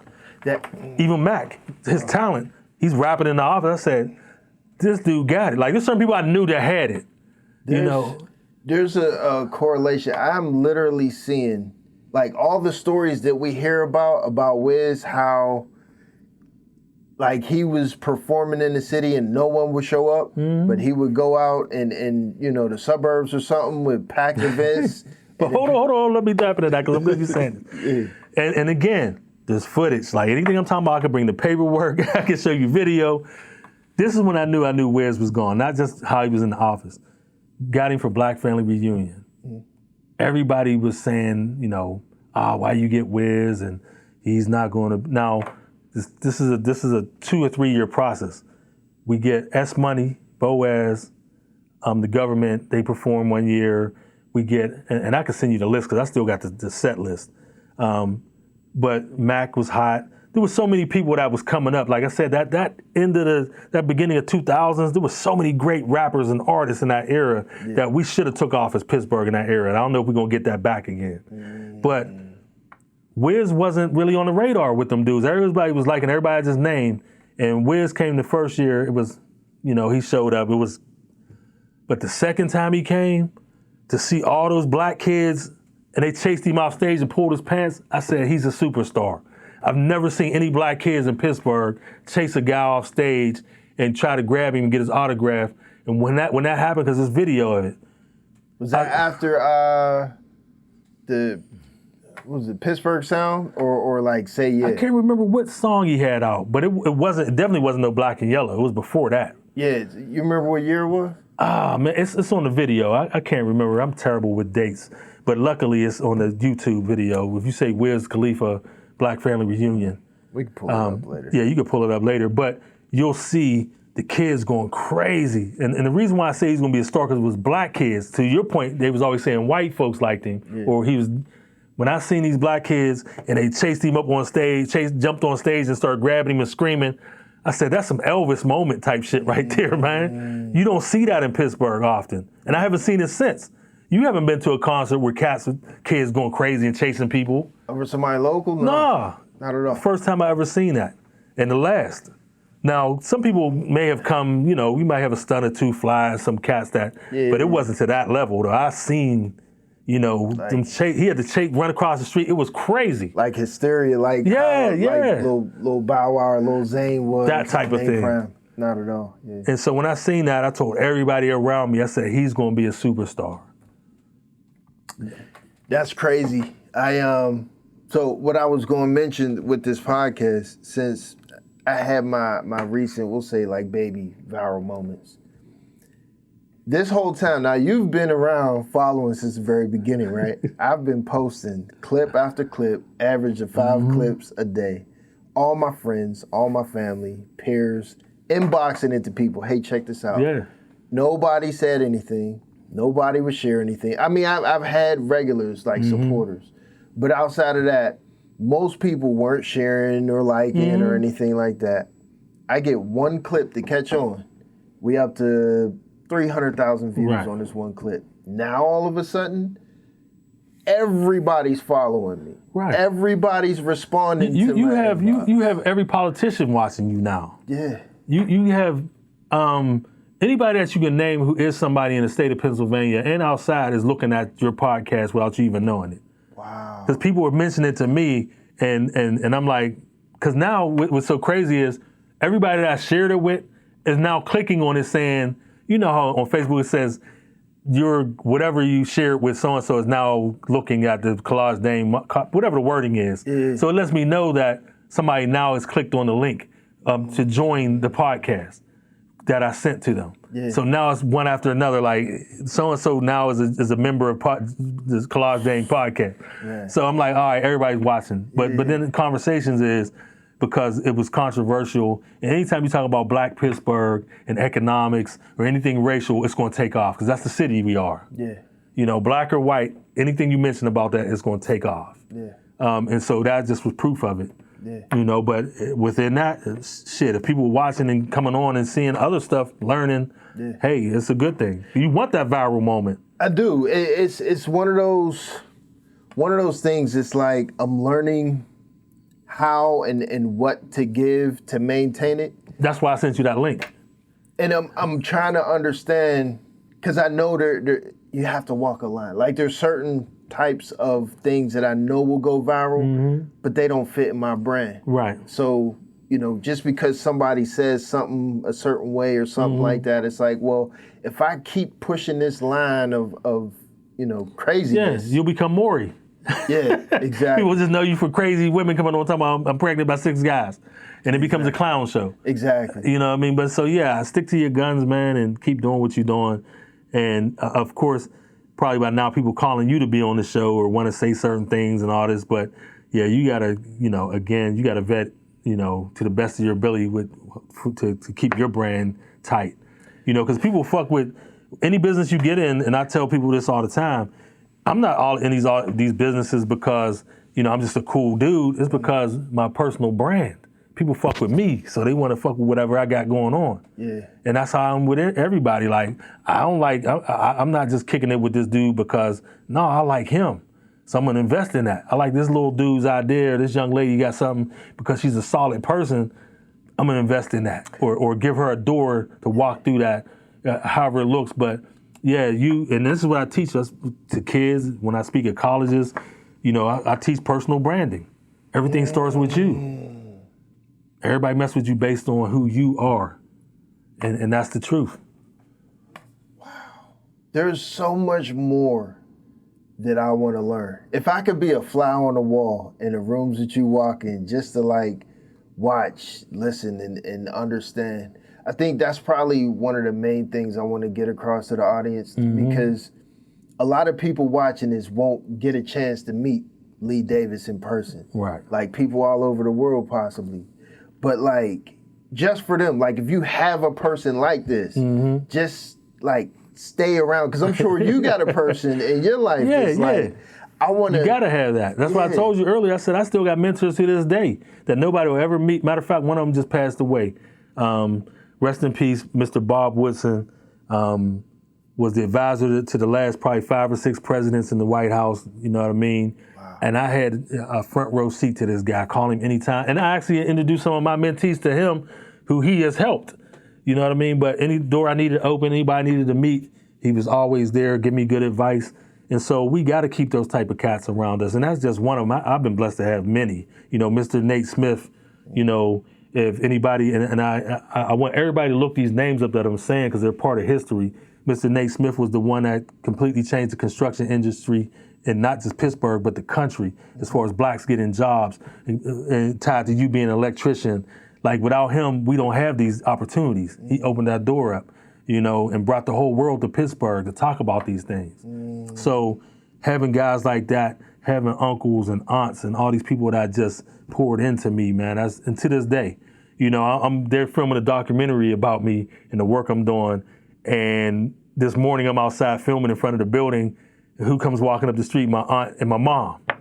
So, you know, because I'm of the community. So they just happen to walk into the set. I'm like, no, this is my mom and aunt across the street. Come over here. Because they was just standing there watching to see what was going on. I look up like, oh, no, that's my peoples. Come on over here. This is my mom. This is my aunt. You know what I'm saying? So, yeah. So, but these are the people that instill, like, I got kicked out of pre-K. You know, all that stuff back in the day. Wait. Yeah, I was an aggressive little dude. Yeah, I was an aggressive little guy back in the day. Got kicked out of pre-K. Yeah, I got kicked out of pre-K or kindergarten 1 or 2. So, of course, you know, that's when you learning certain things. So, but what happens? My cousins step up. My cousin Missy taught me how to write. You know, one of my other cousins taught me how to read. You know what I mean? So everybody stepped in. You know what I'm saying? Because my mom was working. My dad was doing whatever at that time. So, but... And then somebody was teaching me art. My cousin Peeber was teaching me art. But everybody in the house had something going on, so I was learning from everybody. Right. My cousin Doug taught me how to skate, roller skate. You know, that was big back in the day. Yeah. So everybody poured into me in some type of way, and I never took that for granted, and I love them all to this day. You know, my cousin Cindy was the first one that I seen was overseas in the military, sending me pictures of France and Italy and all this. Like opening my mind about that type of stuff with real pictures and stuff that she was doing in the military. And so when she came home, a great spirit, always positive, doing great things. And I learned a lot from her. And she passed away a couple years ago. But all these people meant something on my path, you know? And so when I got jammed up and was doing crazy stuff, you know, I was more embarrassed because I knew what they poured into me and I knew what my community poured into me, and they always wanted great things. And of course I did the college thing and all that stuff, but as much time I spent in college, I spent in prison. I don't think any people could say that. And also the college that I dropped out of brought me back to speak.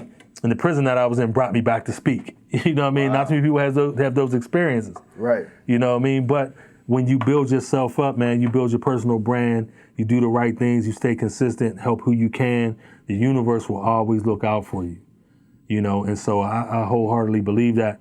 But during this journey of, you know, rediscovery, learning again, relearning myself, understanding who I am versus what the world may think I am, you know, at a certain point in my life, you know, that was big. Not being afraid to go to therapy. A lot of us are afraid of that. A lot of us had that stigmatism as black folks. I was blessed that, you know, when I came home, the judge told me, parole told me I had to go get therapy. I had to go to a therapist. Of course, I'm like, no, I ain't in my mind, but I had to go. And then I'm like, this ain't bad. I should have been doing this. Like, you know, I'm learning things about myself, getting stuff off my chest. And so now, you know, I have the therapist for life and I have a therapist for my business. You know what I mean? Yeah. That's the thing? Yeah. Oh, yeah. Get you a therapist for a business. You know what I mean? Yeah. What do they help Keep you with? straight, man. Keep your mind focused. You know what I mean? For business. Yeah.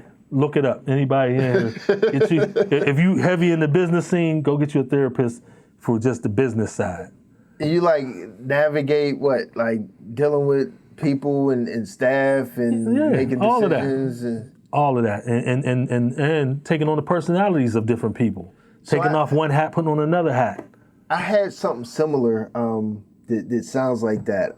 Did you ever hear of TAB, the authoritative board?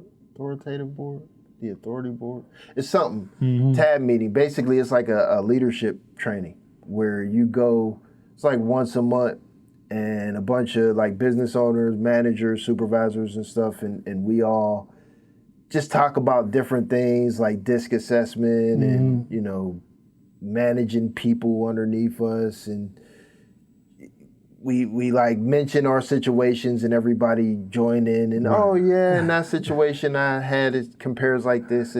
It felt like therapy to me. Yeah, and that could be for you, that could feel like therapy, but that's still work. This is allowing you to operate in that system and be a better you, and not have you, lack of better words, fall off the deep end, be angry at certain situations or people, you know what I mean, and teach you how to navigate certain things without taking it home, So this is more about you, and the internal you, and your mind, strengthening your mind, and not taking all this stuff, and I don't want to say garbage, but you take on a lot of stuff, man, a lot of people's issues and problems and situations, and this teaches you how to navigate that and strengthen you just in general, whether it's, spiritual or just how to just navigate these situations without getting overwhelmed with them. Is there an area where personal and business therapy don't overlap? No, some of it is going to, just by the nature of you being a human being. Right. Certain things are going to overlap, but they're totally kind of separated. You know what I mean? This is going to be more about, again, navigating your business situations, how they may affect you, and all that sort of stuff. And this is just life. It could be children, wife, the world, those things. This keeps you sharp to keep doing what you're doing. This keeps you sharp to keep loving and giving grace. So I imagine insurance ain't covering the business. Nah. That's the business better be effective. You're paying out your pocket for that one. You know what I mean?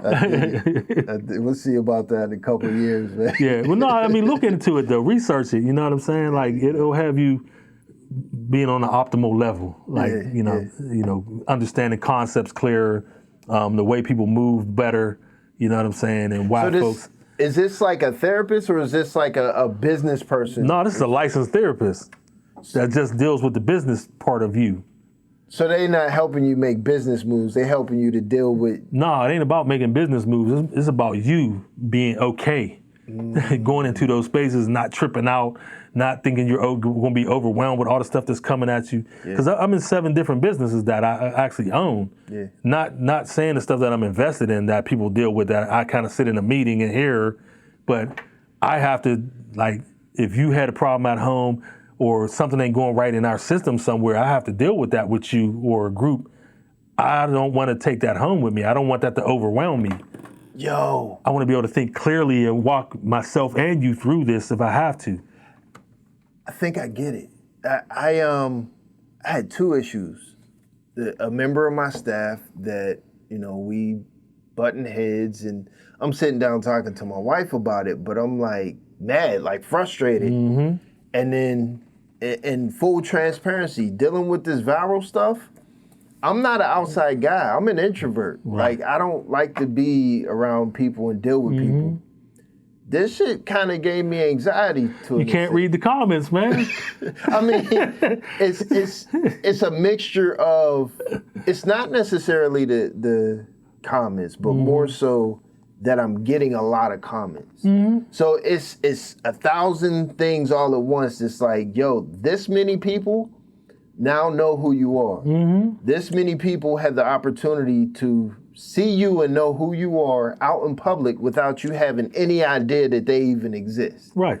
That's no different than you being Michael Jordan or Diddy or whoever else. Honestly, I think that's probably one of the reasons why I subconsciously didn't go as hard in my career.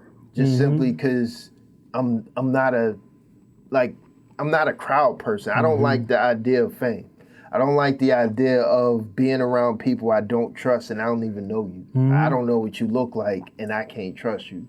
That's because you are a caring, empathetic person, and you like yourself. You know what I'm saying? So, and not to say that, because I got clients that are major YouTubers, major influencers that make stupid money off this, but they make their money off of engaging with those people that are making the comments. So that's what they do. Oh, F you, I'm gonna do whatever. But that generates all this stuff. And that's what I started doing. It was like, so the idea is that for me to sell myself. If that's how you want to go. Yeah. But my thing is this, you don't want to get, because again, the people that I'm talking about, that's their life. They like that, they enjoy it. They don't care being out, somebody saying something, that's what they, but if you really like, hey man, I don't want nobody talking to my kids or my wife or me when I'm out based on a discussion that I had with somebody that whether I agree with it or not, it's staying there. You know what I mean? I don't think that will bother me. I think more so what bothers me is what I don't know. Like if some random dude approached me, yo, what's up with that situation? Like, whatever. Like, we gonna deal with that. However, my thing is, I don't want you to be plotting on me and you see me and you on some sneaky shit and I have no idea that you even exist. Right. I mean, now it's but like, you can't control that anyway, though. But that's the thing. Like, I have this weird thing where it's like I need to feel prepared for everything. So if I don't know what's coming, that's the shit that gives me anxiety. Right. But here's the thing, balance. Are you going to, and I teach this to my youngest too, and so I'll use you as an example. Are you going to read 10 comments a day, or are you trying to read them all? So to keep your sanity and stay balanced, you know what? Today every day I'm only going to read 10 comments. That's it. Like I tell the youngest, hey, you want to get into the trades? You smoking 10 blunts a day. All right, for the next 2 weeks, let's get it down to 3. So by the time we get you over here, you're down to 1 blunt a day, and by the time we're ready to really get you in the program, you're off it for 30 days. Right. So it's not, man, stop smoking blunts, pull your pants up, man, that ain't it. No. Yeah. This is what you do, but we're going back out of that to get to this goal. So for your sanity, man, I might read 10 a day, if that, get it down to 5, or I may choose a couple comments that I just want to like randomly look at, but it ain't gonna be no more than 5 or 10. And then I'm moving on to my day. You know what I'm saying? Because you ain't gonna be hundreds of thousands of people. You can't control who's watching, who's looking at you when you walk out of here. You know what I mean? Matter of fact, the reason why I was on the phone with Chevy, one of his posts went crazy. I called him specifically to ask him, like, do you want me to remove this? Because, I mean, of course he didn't care. Right. But I'm like, I'm studying. That's it. I'm studying, I'm researching, I'm responding to comments. I'm measuring, like, what happens when I do this and how long does this last? And that's the part that I enjoy. It's just the unknown that I don't like. And I want to make sure my integrity is good. I want to make sure, like, all my people that I bring on here, I feel like the people that I'm not already friends with, we form genuine friendships and network, form that matrix like you said. Right. So everything that comes out of this, I want to make sure I'm moving at my spatial integrity. Right. You know what I mean? Right. And the part that gives me the most anxiety is just the unknown of whether or not I can maintain who I am, because I know there's certain shit that I can't control. Right. And again, in industry that you in now, once you give it out to the world, you can't control it. You have to accept that. It's like an idea, like my OG told me back in the day. Once you tell somebody your idea is no longer your idea. Yeah, okay. Once you give it to the world, what happens, but here's the thing. You're doing this without malicious intent. You're doing this information. Let people explain who they are, things that they do. So you're not doing this to make people angry, to get under somebody's skin, you just doing your job. You interviewing cats that you think are interesting, that the world may think is interesting, that they may have some vital information that they can attach themselves to or learn from. And so, again, the universe will always take care of you when you're doing things for the right reasons. You can't control what somebody else's perspective is or how they see it, but that's just on them. And most of them people don't gonna do nothing any damn way. But I like, for me, I may be in certain situations, talk about certain things, but I move with love, man, and for everybody. But for those that want to come across that line, you see the violence prevention, you see all the stuff I do in the community, but I got 25 cats that will fuck you up at the drop of a hat. Right. Because they understand that the machine that I have allows them to eat and their family to eat. And so that's a separate thing. Right. You know what I'm saying? So, and it's 25 for a reason, and I ain't gonna explain that. And it ain't all just guys. You know what I'm saying? So whether it's me, my family, or whatever, when somebody goes to dinner, go to the store, there's always somebody there. Yeah. Even here, when I walk out here, I got somebody outside, man, that you might not even know or have seen. Yeah. But by building A, if you get me between my car and building A, then you got me. But if you step out there and you know, God forbid you on some crazy stuff, you're gonna find out who Lee Davis is and why I'm important to certain people. And audience, just to go along with what he said, this man, I'm in a security coded building. This man knocking on my actual suite door, like what type of presidential access? He coming up with like snacks and shit, got access to the vending machine and know where the bathroom, like he owned no. Oh, and I got gifts for you, man. Like, this is just something. I meant to ask you, keep that, man, because I know if you got that. But you know, I know you're a producer. You're gonna love this book, man. That's my man Teddy Riley. We actually a part of a movie. He's doing the soundtrack for and the music for, and I'm one of the advisors for it. So I make sure I got you a copy. Wow, I appreciate that. Yeah. This is dope. You're gonna love that book, man. I was like, my man's a producer. He gotta have this, man. Wow. I was just watching some videos on Teddy Riley. He was doing one of them producer joints. He was showing how he made some tracks. Mm-hmm. And I just seen this. I gotta get Brother Ash in here. I just seen him on his page. He was taking pictures. You gotta get Devin up here. Devin was already scheduled. He got some family issues right now, but he was supposed to come this past Saturday. We had to reschedule. I just told him, you know, deal with that, no worries, and I'll get him back in here. That's even like for us, for me to get you in there, this is what, the second reschedule, third reschedule? Yeah. You've been scheduled for what, 4 months? Yeah, but you know me, I'm patient, man. Do what you do. Yeah, we needed this. This was, I've been looking forward to this one for a while. Yeah. And I feel like as you could tell, I barely went through this thing. I feel like we could probably talk like for hours and hours. We could. Because there's so much stuff that we didn't even get into. Yeah. You know, but this was dope. You know, and I only do 3 podcasts a year. People don't know that. Like I did 1 versus 1 for my man in Braddock.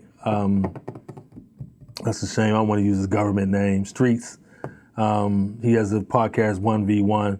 I did that. I'm gonna do this, and then either before the end of the year or the beginning of next year, I'm gonna do the Breakfast Club about our mental health app. Yeah. So that's taking off. It's dope, man. So wait, the Breakfast Club with Charlamagne? Yeah.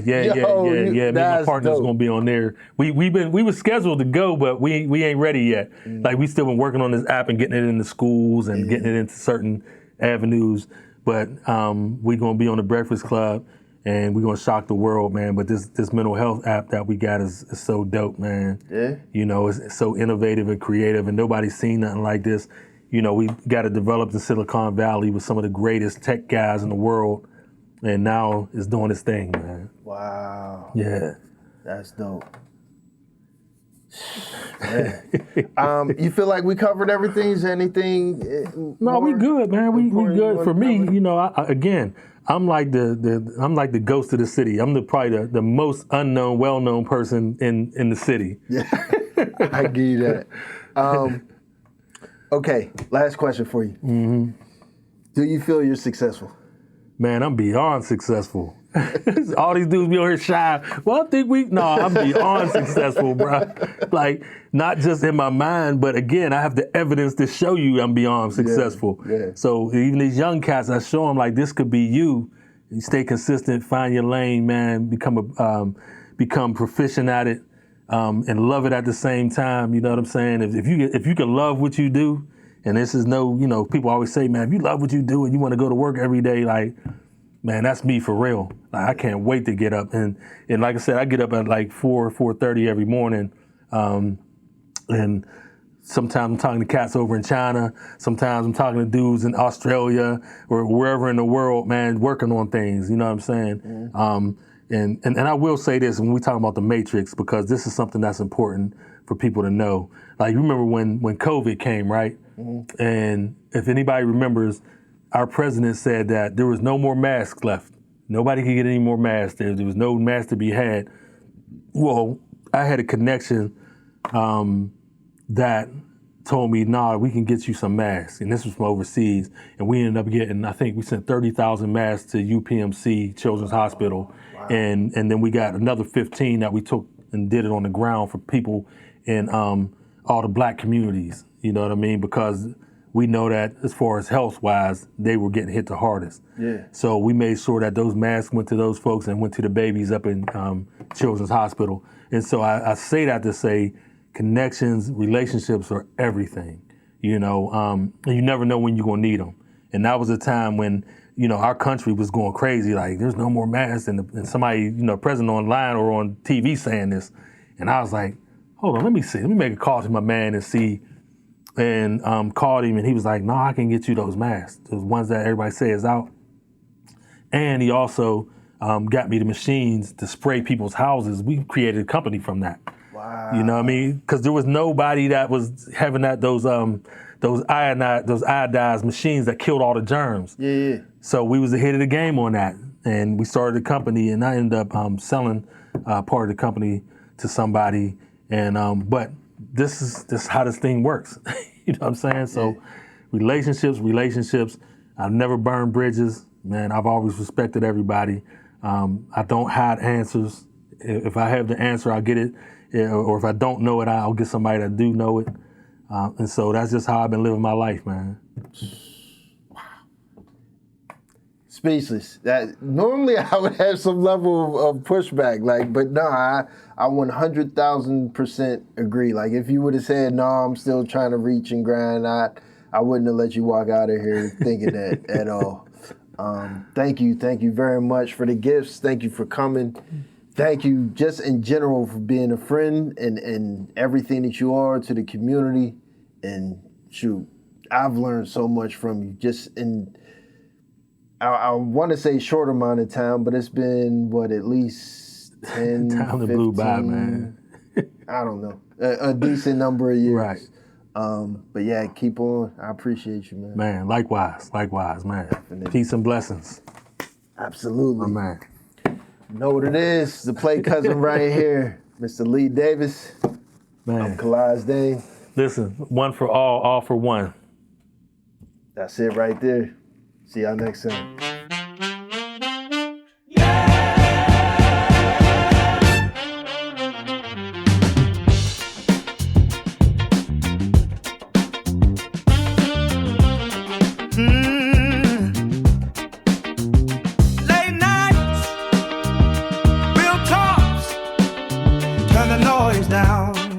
Welcome to Kalaj Dame. City lights, long days, heavy on the mind. Everybody talking, but they never take the time. Truth in my chest, I don't sugarcoat pain. If you sitting at the table, you gotta show your face. Conversations deeper than the surface, we've been shown.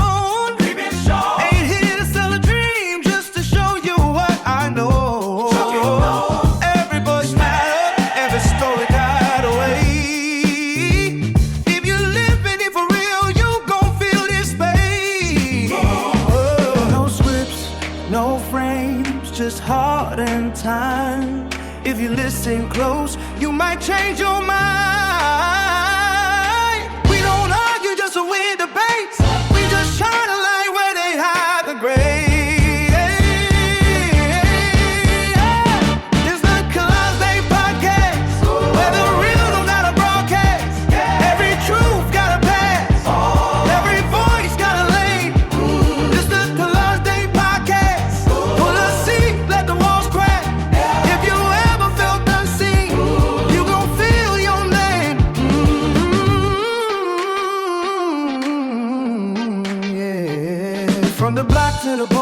same questions asked. Why we build so fast, we never heal the past. I don't play judge, I don't play your role. I just let you talk while the story unfolds. Bridging gaps, they pretend they there. Men and women trying to meet halfway, no filter.